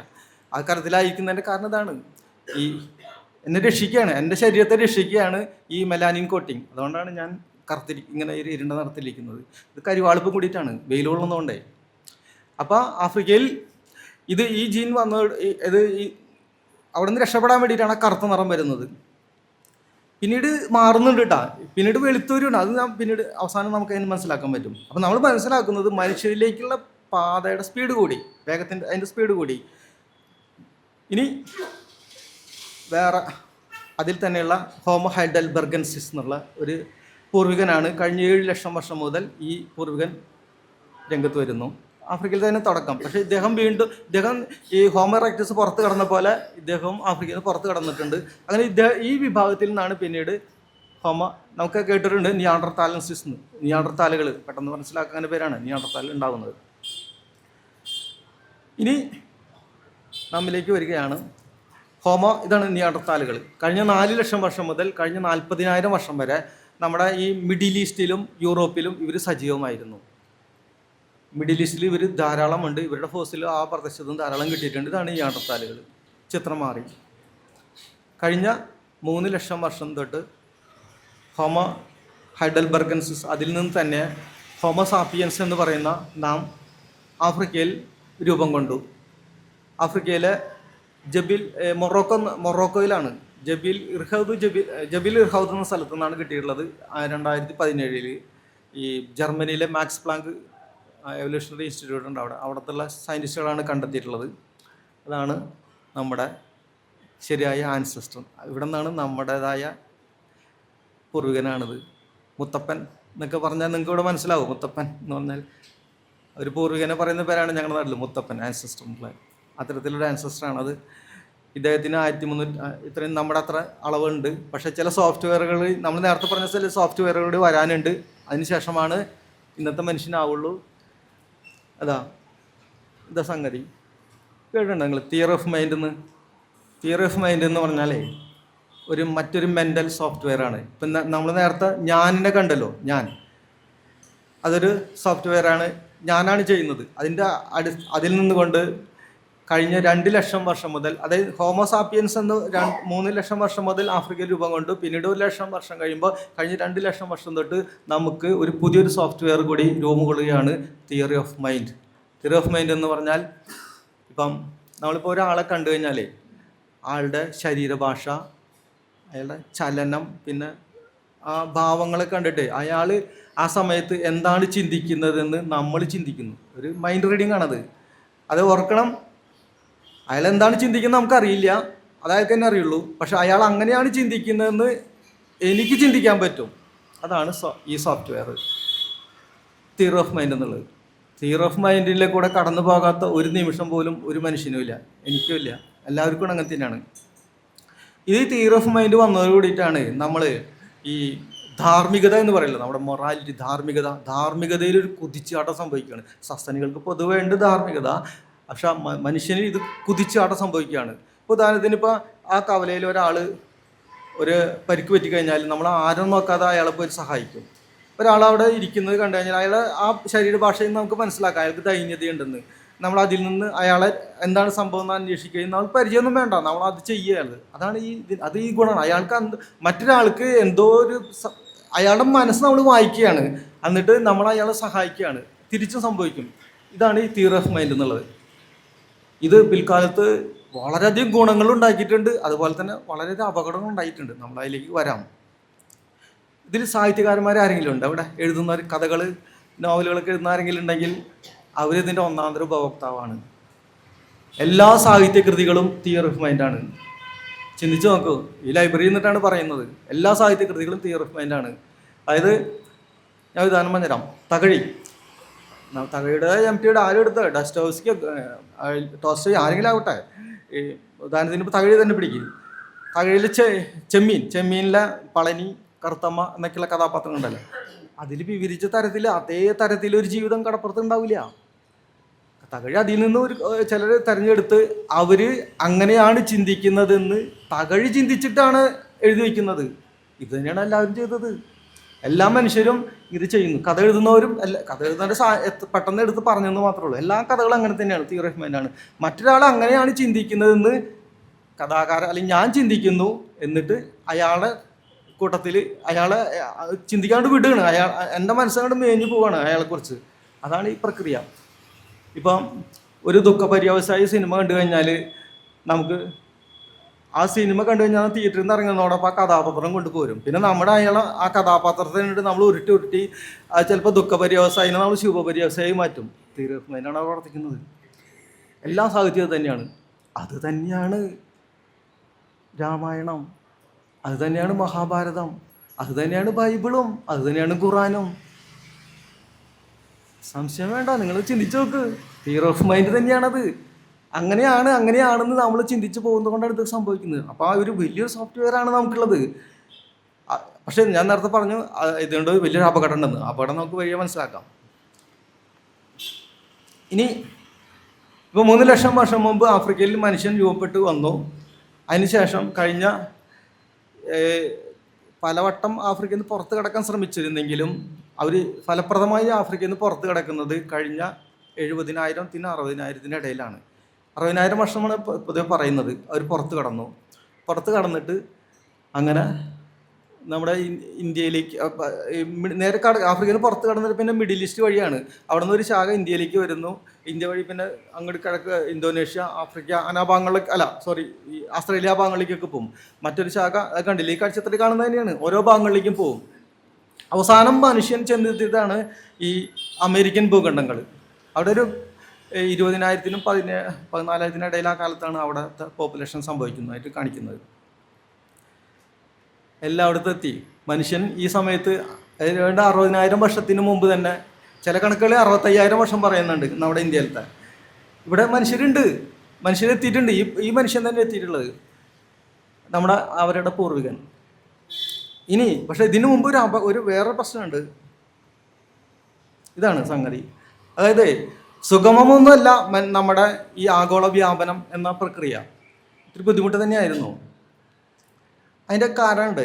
ഈ ആഫ്രിക്കയിൽ നിന്ന് നമ്മൾ പുറത്ത് കടന്ന് ഇപ്പോൾ ഇസ്രായേൽ, സിറിയൊക്കെ വഴി, സൗദിയൊക്കെ വഴി കടന്നു വന്നിട്ടുണ്ടായിരിക്കാം അന്നതിൽ. പക്ഷെ അവിടെ നിയാണ്ടർതാലുകളുണ്ട്. അന്ന് ഐസേജ് ആയിരുന്നു. കഴിഞ്ഞ ഈ 1,20,000 വർഷം തൊട്ട് ഐസേജിൻ്റെ കാലം എന്നാണ്. അത് കഴിഞ്ഞ് 10,000 വർഷം എത്തുമ്പോഴാണ് അവസാനിക്കുന്നത്. അപ്പോൾ ഈ സമയത്ത് ഈ നിയാണ്ടർതാലുകൾ അവിടെയുണ്ട്.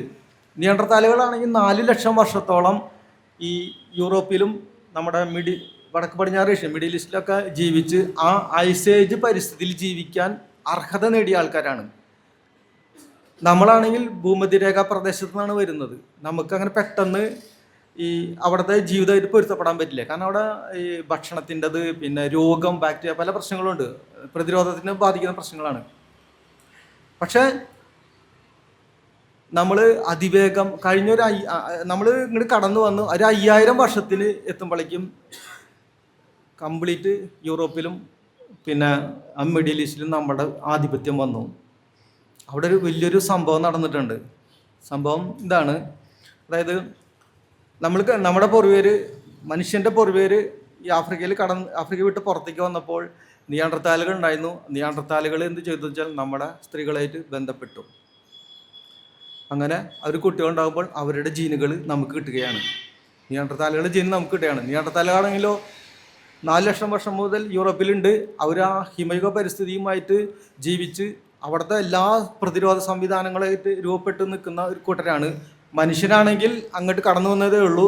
അത്തരം ഒരു ആ ഹിമയുഗ പരിസ്ഥിതിയിൽ മനുഷ്യൻ അവിടെ അതിജീവിക്കണമെങ്കിൽ ലക്ഷക്കണക്കിന് വർഷങ്ങൾ മനുഷ്യൻ അവിടെ ജീവിക്കണം. എന്നെങ്കിൽ അത്തരം ഒരു പൊരുത്തപ്പെടൽ, ആ ജീനുകളൊക്കെ മാറ്റം വരുള്ളൂ. പക്ഷേ വളരെ നിസ്സാരമായ സമയത്തിനുള്ളിൽ മനുഷ്യൻ ആധിപത്യം നേടുന്നതിൻ്റെ കാരണം ഈ നിയാണ്ടർതാലുകളായിരുന്നു. അവരുടെ ജീനുകൾ നമുക്ക് കിട്ടി. അവർ നമ്മുടെ സ്ത്രീകളായിട്ട് ബന്ധപ്പെട്ടുകൊണ്ട് ഉണ്ടായ ഒരു പ്രശ്നം ഇതാണ്. പക്ഷെ നമുക്കത് ഭയങ്കര ഗുണമായി. അതുകൊണ്ട് മനുഷ്യൻ അതിവേഗം നമ്മൾ ഈ യൂറോപ്പിലും മിഡിൽ ഈസ്റ്റിലൊക്കെ ആധിപത്യം ചെലുത്തി. ആ പ്രക്രിയയിൽ 40,000 വർഷം എത്തുമ്പോൾ കംപ്ലീറ്റ് ഈ നിയോണ്ടർതാലുകൾ പോയി കിട്ടി. അതാണ് അതിൻ്റെ മറ്റൊരു മനുഷ്യനാണിത്, ഡെനിസോവൻ. ഡെനിസോവൻ എന്നുള്ളത് ഈ ഇവിടെ മംഗോളിയ അവിടെ ആൾട്ടായ് പർവ്വതത്തിൻ്റെ അവിടെ ഒരു ഗുഹയിൽ നിന്നാണ് കിട്ടിയിട്ടുള്ളത്. ഒരു ഇതുണ്ട് കിഴുത്താടിയിൽ നിന്ന് കിട്ടിയുള്ളത്. ആ കിഴുത്താടിയിൽ നിന്ന് DNA എടുത്ത് പരിശോധിച്ചപ്പോഴാണ് അതും ഈ നിയാണ്ടർതാലുകളുടെ എല്ലാം മനുഷ്യൻ്റേതോ അല്ല ഹോമോ എറക്ടസിൻ്റേതോ അല്ല എന്നുള്ള മനസ്സിലാവുകയും അത് വേറൊരു മനുഷ്യൻ്റെ നമുക്ക് തിരിച്ചറിയുകയും ചെയ്യുന്നു. പിന്നീട് അതിൻ്റെ കുറച്ച് ഫോസിലുകൾ നമുക്ക് കിട്ടിയിട്ടുണ്ട്. പര്യവേഷണങ്ങൾ നടന്നുകൊണ്ടിരിക്കുകയാണ്. അപ്പോൾ അതിന് നമ്മൾ പേരിട്ട് കൊടുത്തു ആ മനുഷ്യന്. അതാണ് ഈ പറയുന്ന ഡെനിസോവൻ മനുഷ്യൻ.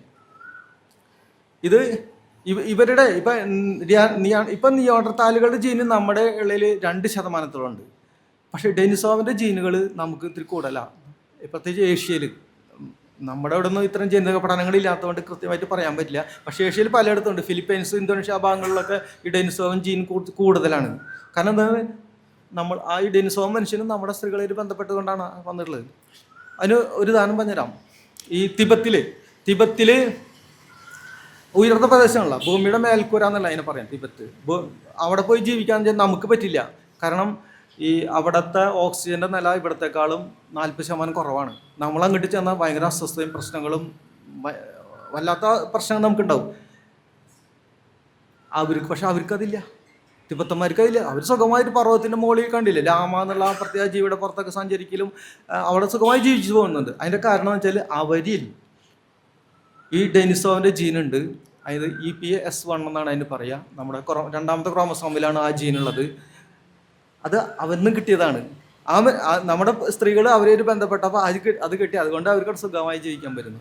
അപ്പം നമ്മൾ മതങ്ങൾ കേൾക്കുന്ന സംഗതികളുണ്ടല്ലോ, മതത്തിൻ്റെ അതായത് മനുഷ്യനെ ദൈവം അവൻ്റെ രൂപത്തിൽ സൃഷ്ടിച്ചു എന്നുള്ളത് അതൊരു പഴയ കഥയാണെന്ന് നമ്മൾ മനസ്സിലാക്കണം. ഞാൻ ആ കഥകളെ ഒന്നും എന്താ പറയുക ഇതില്ല, അതിനെ പുച്ഛിക്കില്ല. കാരണം അത് എൻ്റെയും നിങ്ങളുടെയും പൂർവികരായ മനുഷ്യർ സൃഷ്ടിച്ചതാണ് അവരുടെ അതിജീവനത്തിന് വേണ്ടിയിട്ട്. അതുകൊണ്ട് അത് നമ്മുടെ സ്വത്താണ്. നമ്മുടെ വിജ്ഞാനത്തിലെ ഭണ്ഡാരത്തിലെ ഒരു ഈടുവെപ്പാണ്, സ്വത്താണ്. അത് അങ്ങനെ തന്നെയാണ് കിടക്കട്ടെ. പക്ഷേ അത് അന്നത്തെ മനുഷ്യർക്കുള്ളതാണ്. പക്ഷെ ഇന്നും അത് ശരിയാണെന്ന് പറയരുത്. കാരണം ഇന്നത്തെ കാലം പുതിയ അറിവുകൾ ഉൽപ്പാദിപ്പിച്ചു. അതാണ് ഈ ജെനറ്റിക്സ് നമുക്ക് ബോധ്യപ്പെടുത്തി തരുന്നത്. മോഡേൺ മനുഷ്യൻ വന്നു. ഇതാണ് ആധുനിക മനുഷ്യൻ. കഴിഞ്ഞ 40,000 വർഷം മുതൽ ഇന്നത്തെ മനുഷ്യൻ. ഇതാണ് നമ്മൾ ഈ ഹോമോ സാപ്പിയൻസ് എന്നാ പറയാം. നമ്മളെ സാപ്പിയൻസിൽ തന്നെ പരിഷ്കരിക്കപ്പെട്ട പുതിയ വിഭാഗം. നമ്മുടെ ശരിക്കും ആൻസസ്റ്റേഴ്സ് ഇവരാണ് വരുന്നത്. ഇവർ കഴിഞ്ഞ 40,000 വർഷം മുതൽ രംഗത്ത് വരുന്നു. ഐസേജിലെ ജീവിതമാണ് കാണുന്നത്. ഒരുപാട് പഠനങ്ങൾ ഇതിനെ സംബന്ധിച്ചുണ്ട്. ഇനി നോക്കാം, ആധുനിക മനുഷ്യനെ മനുഷ്യരാക്കുന്ന ചില സോഫ്റ്റ്വെയർ, 2 സോഫ്റ്റ്വെയറിനെ കുറിച്ച് നമുക്ക് മനസ്സിലാക്കാം. ഇപ്പോൾ സെൽഫിനെ കുറിച്ച് പറഞ്ഞു, പിന്നെ തിയറി ഓഫ് മൈൻഡിനെ കുറിച്ച് മനസ്സിലാക്കി, പിന്നെ ഇൻട്രോസ്പെക്റ്റീവ് സെൽഫ് എന്നുണ്ട് മറ്റൊരു സോഫ്റ്റ്വെയർ കഴിഞ്ഞ 1,00,000 വർഷം മുതൽ ആരംഭിക്കുന്നുണ്ട്. ഇതാണ് നമ്മുടെ ഉള്ളിലേക്ക് തന്നെ നമുക്ക് യാത്ര ചെയ്യുന്ന ഒരു തരം അനുഭവം ഉൽപ്പാദിപ്പിക്കലാണത്. അതായത് നമ്മുടെ ഉള്ളിലേക്ക് യാത്ര ചെയ്യാൻ പറ്റും. ഇൻട്രോസ്പെക്റ്റീവ് അതായത് വെച്ചാൽ ഇപ്പം തനിച്ചിരിക്കുമ്പോൾ നമ്മുടെ ഉള്ളിൽ കൂടെ ഈ ആഭ്യന്തര യാത്ര നടത്തുന്നില്ലേ, ഇത് പ്രത്യേക സോഫ്റ്റ്വെയറാണ്, ഇൻട്രോസ്പെക്റ്റീവ് സെൽഫാണ്. അങ്ങനെ വരുമ്പോൾ നമുക്ക് ചില നമ്മുടെ കുറവുകളും ശരിയായ അവസ്ഥകളും നമുക്ക് മനസ്സിലാക്കാൻ പറ്റും. ഇപ്പോൾ ഉദാഹരണത്തിന് ഇപ്പം അന്നത്തെ പ്രാചീന മനുഷ്യൻ ഇപ്പോൾ വെള്ളം കുടിക്കാനൊക്കെ ചെന്നത്, അന്നൊക്കെ പാത്രങ്ങളൊന്നും ഇല്ല, നേരെ ഈ തടാകത്തിൽ ഇറങ്ങിയിട്ട് ഇങ്ങനെ വെള്ളം കുടിക്കണം. അപ്പോൾ അവൻ്റെ ചിത്രം കാണുക, അവൻ്റെ രൂപം കാണും, കണ്ട് അവന് മനസ്സിലാവും. അവന് സെൽഫുള്ളത് കൊണ്ട് അവന് ഇത് ഞാനാണ് നിൽക്കുന്നത്. അപ്പോൾ അവൻ ഇതെന്തൊട്ട് കോലം എന്നുള്ള അവൻ ചിന്തിച്ചിട്ടുണ്ട്. അപ്പോൾ അതിൻ്റെ ഒരു പരിഹാരം അവിടെ വരുന്നുണ്ട്. നമ്മളിപ്പോൾ ഈ ആഭരണം ധരിക്കുക എന്നുള്ളതുണ്ടല്ല, ഈ ആഭരണം ധരിക്കുന്നത് ഈ അടുത്ത കാലത്തുണ്ടായ സംഭവം ഒന്നല്ല. 1,00,000 വർഷം മുമ്പ് ആരംഭിച്ചു നമ്മുടെ പൂർവികർ. ഇൻട്രോസ്പെക്റ്റീവ് സെൽഫാണ് അതിലേക്ക് നമ്മളെ നയിക്കുന്നത്. നമ്മുടെ കുറവാണെന്ന് നമുക്ക് മനസ്സിലാക്കുന്നു. അങ്ങനെ നമ്മുടെ പൂർവികർ അന്ന് ഈ ഒട്ടകപ്പക്ഷിയുടെ മുട്ട, അതുപോലെ അസ്ഥികൾ, അതിനൊക്കെ ഷേപ്പാക്കിയിട്ട് അതൊക്കെ ആഭരണങ്ങളാക്കി കഴുത്തിലിട്ട് നടക്കും. എന്നുവെച്ചാൽ നമ്മളിന്ന് കാണിക്കുന്ന അത് തന്നെ. ആ പ്രക്രിയ അവിടെ ആരംഭിച്ചു എന്നുള്ളതാണ്. അത് ഇൻട്രോസ്പെക്റ്റീവ് സെൽഫ്. അത് നിങ്ങൾക്ക് മനസ്സിലാവും. അത് നമ്മുടെ ഉള്ളിൽ കൂടെയുള്ള യാത്രയാണ്. ഒറ്റയ്ക്കിരിക്കുന്ന ആലോചിച്ച് ഇങ്ങനെ ഉള്ളിൽ കൂടെ യാത്ര ചെയ്യാൻ പറ്റും. മനുഷ്യന് മാത്രമേ പറ്റുള്ളത്. ഈ സെറിബ്രൽ കോർട്ടെക്സിൽ ഇത്രയേറെ ന്യൂറോൺസ് ഉള്ളത് കൊണ്ട് മാത്രം സാധ്യമായ ഒരു അത്ഭുതമൊന്നുമല്ല, പരിണാമത്തിൻ്റെ ഭാഗം. അങ്ങനെ നമുക്ക് കിട്ടിയുള്ളത്. പിന്നെ അടുത്തത് ഓട്ടോബയോഗ്രഫിക്കൽ മെമ്മറിയാണ്. ഇതുകൂടി വരുമ്പോഴാണ് ശരിക്കും മനുഷ്യനാവുന്നത്. ഓട്ടോബയോഗ്രഫിക്കൽ മെമ്മറി എന്ന് പറഞ്ഞാൽ ഇപ്പം അത് കഴിഞ്ഞ 40,000 വർഷത്തിന് മുമ്പായിട്ട്, അതിന് തൊട്ട് മുമ്പായിട്ടാണ് ഇത് രൂപം കൊള്ളുന്നത്. നമ്മൾ ഇതിൻ്റെ ഉള്ളിലാണിത്, സെറിബ്രൽ കോർട്ടെക്സിലാണ് മുകൾ ഭാഗത്തെ സംഭവിക്കുന്നത്. എന്നുവെച്ചാൽ ഇപ്പം സിമ്പിളായിട്ട് പറഞ്ഞാൽ നമ്മുടെ പൂർവ്വകാലത്ത് നടന്ന സംഭവങ്ങളെ കുറച്ച് കാലം കഴിഞ്ഞ് നമ്മൾ വീണ്ടും ഓർത്തെടുക്കുകയും അതിൽ സംഭവിച്ച പാളിച്ചകളെ തിരിച്ചറിയുകയും അതിൻ്റെ അടിസ്ഥാനത്തിൽ നമുക്ക് നാളെയെ നിർമ്മിക്കാൻ പറ്റും. നാളെയെ നമുക്ക് നിർമ്മിക്കാൻ പറ്റും. അതാണ് മനുഷ്യൻ സ്വയം നിർമ്മിക്കുന്നു എന്നൊരു ഇതുണ്ടല്ലോ, നിങ്ങൾക്കറിയാം. ഗോൾഡൻ ചൈൽഡിൻ്റെ പുസ്തകം ആരെങ്കിലും വായിച്ചിട്ടുണ്ടെങ്കിൽ ലൈബ്രറിയിലുണ്ട്, എല്ലായിടത്തും വായിക്കുന്നത് ഗോൾഡൻ ചൈൽഡിൻ്റെ പുസ്തകമാണ്. പക്ഷെ അദ്ദേഹത്തിന് ഇതല്ല പറയുന്നത്. മനുഷ്യൻ ആർക്കിയോളജിയുടെ അടിസ്ഥാനത്തിൽ അദ്ദേഹം എങ്ങനെ രൂപപ്പെട്ടെന്ന് ആയിത്തീർന്നതിനെ കുറിച്ചാണ് പറയുന്നത്. അതിൽ സഹായിച്ച സോഫ്റ്റ്വെയറിലൊന്നാണ് ഈ ഓട്ടോബയോഗ്രഫിക്കൽ മെമ്മറി എന്ന് പറഞ്ഞത്. ആ മെമ്മറി വന്നതോട് കൂടിയിട്ട് നമുക്ക് നാളെയെ സൃഷ്ടിക്കാൻ പറ്റും. അതിനു മുമ്പ് നാളെയെ സൃഷ്ടിക്കുന്നില്ല. ടൂൾസിൻ്റെ കാര്യത്തിലൊക്കെ വളരെ മന്ദഗതിയിലുള്ള പുരോഗതി ഉണ്ടാവുന്നുള്ളൂ. നമ്മൾ നേരത്തെ കണ്ട അഷൂലിയൻ ടൂൾസിൻ്റേത് സമാനമായി തന്നെയാണ് അതിന് മുമ്പുള്ള ഒരു 50,000 വർഷം വരെയുള്ള കാലത്ത് നമ്മൾ കാണുന്നത് ഫോസിൽ സൈറ്റുകളിൽ. പക്ഷെ 40,000 വർഷത്തിന് ശേഷം ആകെ മാറി. മോഡേൺ മനുഷ്യൻ വന്നു. ഇന്നത്തെ മനുഷ്യൻ നാം പറയില്ലേ, ഹോമോ സാപ്പിയൻസ് കഴിഞ്ഞ 40,000 വർഷം തൊട്ട് ആരംഭിക്കുന്നു എന്നതിൻ്റെ തെളിവുകൾ ഇനി കാണൂ. ഇതാണ് അന്ന് ഹിമയുഗത്തെ ജീവിതമാണത്. ഐസേജിലാണ് ഇവർ നടക്കുന്നത്. ചുമ്മാ അല്ല, നോക്കുക, ഇത് കണ്ടോ, 40,000 വർഷത്തോളം പഴക്കമുണ്ട്. അതെന്താണെന്ന് അറിയാത്? അസ്ഥി കൊണ്ടുള്ള സൂചിയാണത്. മൃഗത്തിൻ്റെ അസ്ഥി എടുത്ത് ഷേപ്പാക്കിയിട്ട്, അതായത് ഞാനാണ് ചെയ്യുന്നത്, പ്രവർത്തിച്ചിട്ട് മൃഗത്തിൻ്റെ തോലുണ്ടല്ലോ, മൃഗത്തിൻ്റെ തോലുകൾ പരസ്പരം തുന്നിക്കൂട്ടി വസ്ത്രം ഉണ്ടാക്കുന്നു മനുഷ്യൻ. അത് ഐസേജിൽ ജീവിക്കുമ്പോൾ കൊടും തണുപ്പാണ് അവിടെ നമ്മൾ ശരിക്കും പൊരുത്തപ്പെട്ടിട്ടുമില്ല. പക്ഷെ അതിജീവിക്കണം. എന്ത് വേണം? ഞാൻ പ്രവർത്തിക്കുന്നു, നമ്മുടെ വലിയ മസ്തിഷ്കം പ്രവർത്തിക്കുന്നു. അങ്ങനെ കണ്ടെത്തുകയാണ്, ഭാവിയെ സൃഷ്ടിക്കുകയാണ്. അതാണ് ഈ പറഞ്ഞ സൂചി കൊണ്ട് മൃഗത്തിൻ്റെ തോലുകൾ ഷേപ്പാക്കിയെടുത്ത് വസ്ത്രമാക്കുന്നു. നമ്മൾ പലപ്പോഴും ഈ സ്റ്റോൺ ഏജ് മനുഷ്യരെ ചിത്രീകരിക്കുന്ന കണ്ടിട്ടുണ്ട്. കുറേയൊക്കെ വസ്ത്രം ഇങ്ങനെ പുലിത്തോലും ഒക്കെ സാധനങ്ങൾ ഇട്ടിട്ട് അത് സംഭവിക്കുന്ന ഇവിടെയാണ്. ആധുനിക സ്വഭാവമാണ് കാണിക്കുന്നത്. കഴിഞ്ഞ 40,000 വർഷം തൊട്ട് ഇത് സംഭവിക്കുകയാണ്. ഇന്ന് നാം എന്തൊക്കെ കാണിക്കുന്നുവോ അതിൻ്റെ തുടക്കം കഴിഞ്ഞ 40,000 വർഷം തൊട്ടാണ്. ഇനി വീടുകൾ ഉണ്ടാക്കാൻ തുടങ്ങുന്നു.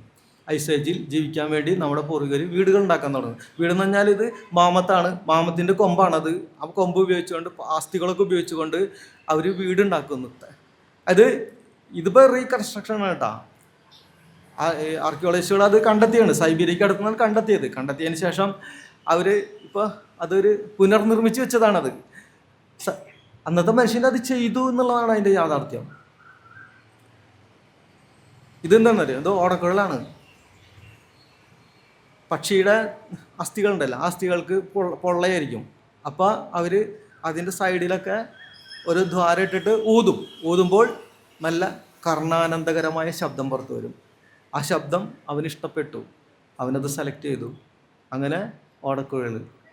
ഇതൊക്കെ ഇപ്പോഴത്തെ സംഗീത കേമന്മാർ പറയുന്ന കാര്യമുണ്ടല്ലോ, ഇതൊക്കെ അങ്ങേര് തന്നൊന്നല്ല കേട്ടോ. ഇതൊക്കെ നമ്മുടെ ഈ 40,000 വർഷം തൊട്ടുള്ള നമ്മുടെ പൂർവികർ ഇഷ്ടം പോലെ ഉണ്ടാക്കിയ. ഇതൊന്നും അറിയാതെയാണ് ഈ യേശുദാസ് അടക്കമുള്ള ആൾക്കാർ ഈ വിടുവായത്തം പറയുന്നത്. നമുക്കത് ക്ഷമിക്കാം. ഇനിതാ ശില്പങ്ങൾ ഉണ്ടാക്കാൻ തുടങ്ങി.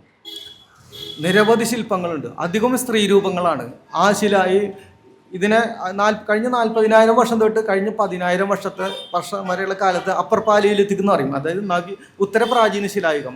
ഈ കാലഘട്ടത്തിൽ ഒരുപാട് ശില്പങ്ങളുണ്ട്. ഇത് അവിടുത്തെ ഈ പാറക്കഷ്ണം പോലത്തെ അതിനെ ചുണ്ണാമ്പുകയിലുണ്ട്. അതിന് കൊത്തിയിട്ടാണ് ഈ ചിത്രം ഉണ്ടാക്കിയിട്ടുള്ളത്. രണ്ടാമത്തെ ചിത്രം അത് മാമത്തിൻ്റെ കൊമ്പ് കൊണ്ട് ഉണ്ടാക്കിയിട്ടുള്ളതാണ്. മാമത്തിൻ്റെ കൊമ്പ് അതെങ്ങനെ അറക്കവാളൊന്നുമില്ല, നമുക്കറിയാലോ. അവർ ആ ടൂൾസ് ഉണ്ട്. ആ ടൂൾസ് ഉപയോഗിച്ചുകൊണ്ട് ഇങ്ങനെ കൊത്തി ഒരു ശില്പം ഉണ്ടാക്കണമെങ്കിൽ ചിലപ്പോൾ ഒരു മനുഷ്യനാവർ ചിലപ്പോൾ തീർത്തുണ്ടായിരിക്കുക. അത്തരത്തിലായിരിക്കാം അതിൻ്റെ ഇത്. എന്നുവെച്ചാൽ മനുഷ്യൻ്റെ ആ അസ്തിത്വം അവിടെ നമ്മൾ കാണുകയാണെന്നുള്ളത്. ഇതാണത്. ഇനി ഇതുപോലെ ഗുഹയിൽ കയറി ചിത്രങ്ങൾ വരയ്ക്കാൻ തുടങ്ങി. നമ്മുടെ പൂർവികരാണ്. കഴിഞ്ഞ 40,000 വർഷം തൊട്ടുള്ള ഹോമോ സാപ്പിയൻസ് എന്ന് പറയുന്ന നമ്മുടെ നേരെയുള്ള പൂർവികർ ചെയ്ത കാര്യങ്ങളാണ്. ഗുഹയ്ക്കുള്ളിൽ കയറി അതിനുള്ളിൽ നിറയെ ചിത്രങ്ങൾ വരച്ചു. അത് ഭയങ്കര പ്രയാസപ്പെട്ടിട്ടാണ്. ആ കാര്യങ്ങൾ ഒരുപാടുണ്ട്. ഞാൻ എൻ്റെ ആ പുസ്തകത്തിൽ വിശദമായിട്ട് പറഞ്ഞിട്ടുണ്ട്. നിങ്ങൾക്ക് താല്പര്യം ഉണ്ടെങ്കിൽ ആൾക്ക് എടുത്ത് നോക്കിയാൽ കൂടുതൽ മനസ്സിലാവും. അതായത് ആധുനിക മനുഷ്യനാണ് ചെയ്യുന്നത്. അതിൻ്റെ ഇപ്പം കാനായി കുഞ്ഞിരാമൻ മഹത്തായ വലിയ ശില്പങ്ങൾ ഉണ്ടാക്കിയെന്ന് നമ്മുടെ മുന്നിൽ അവതരിപ്പിക്കും. അത് ഈ കാലത്തതാണ് സൃഷ്ടി. അതുകൊണ്ട് അത് മഹത്വം തന്നെയാണ്. പക്ഷെ ആ മഹത്വത്തിന് ഭൂതകാലത്തും സാക്ഷ്യങ്ങളുണ്ട് എന്നുള്ളതാണ്. അവിടെയാണ് നമ്മൾ തുടങ്ങുന്നത്. അല്ലാണ്ട് ഇത് പെട്ടെന്നൊന്നുള്ളതല്ല എന്നാണ് നമ്മൾ മനസ്സിലാക്കേണ്ടത്. ഇനിയാണ് നേരത്തെ പറഞ്ഞ ഒരു പ്രശ്നത്തിലേക്ക് വേണം. ഈ തിയറി ഓഫ് മൈൻഡ് എന്നുള്ള നമ്മുടെ നേരത്തെ പറഞ്ഞ ആ അസ്തിത്വാനുഭവം അതെങ്ങനെ നമുക്ക് ഗുണപരമായിരുന്നത് പോലെ നമുക്ക് ദോഷമായി. കാരണം ഈ ദൈവം അതൊക്കെ നിലനിൽക്കുന്നത് മനുഷ്യന് മരണത്തിന് ശേഷവും ജീവിതമുണ്ടെന്നുള്ള ഒരു വിശ്വാസത്തിൻ്റെ മേലാണ്. അതിൻ്റെ ഡെവലപ്മെൻ്റാണ് ദൈവമായിട്ട് വരുന്നത്. പക്ഷേ ഈ പ്രക്രിയ ഉണ്ടല്ലോ, ഇത് കഴിഞ്ഞ 40,000 വർഷം തൊട്ട് ഈ ആധുനിക മനുഷ്യൻ, ഇന്നത്തെ മനുഷ്യൻ തന്നെ ആരംഭിച്ചിട്ടുണ്ടത്. അതെൻ്റെ ഇത് സംഗതി എന്ന് വെച്ചാൽ ഈ 40,000 വർഷം തൊട്ടുള്ള മനുഷ്യന് നമ്മുടെ അതേ 1350 ഗ്രാം മസ്തിഷ്കമുണ്ട്. നമ്മളെ പോലെ തന്നെ ചിന്തിക്കാൻ പറ്റുന്നുണ്ട്. പക്ഷെ അറിവിൻ്റെ ഒരു കുറവുണ്ട് അവർക്ക്. ആ ഒരു പ്രത്യേകത മാത്രമേ അവിടെ ഉള്ളൂ. പക്ഷെ ഈ തിയറി ഓഫ് മൈൻഡ് ഉപയോഗിച്ചുകൊണ്ട് മരണത്തിന് ശേഷം ജീവിതമുണ്ടെന്നുള്ള അവരുടെ വർത്തമാനകാല ജീവിതം മുന്നോട്ട് കൊണ്ടുപോകാൻ വേണ്ടിയിട്ട് അവർ ഒരു അവസ്ഥ സൃഷ്ടിച്ചു. പക്ഷെ അത് അവരോടൊപ്പം നിന്നില്ല, അത് ഇങ്ങോട്ട് കയറി വന്നു.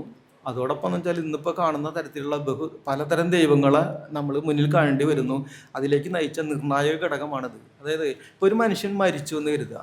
ഒരു മനുഷ്യൻ മരിച്ചു കഴിഞ്ഞാൽ നമുക്ക് ഒരു കാര്യം ഉണ്ടല്ലോ, മരിച്ചു കഴിഞ്ഞ് തീർന്നു, പിന്നെ ഒന്നുമില്ല, അവൻ മണ്ണായി പോയി. പക്ഷേ ആ മരിച്ചു കിടന്നവൻ്റെ ജീവിതത്തെ വീണ്ടും മുന്നോട്ട് കൊണ്ടുപോകാൻ പറ്റും.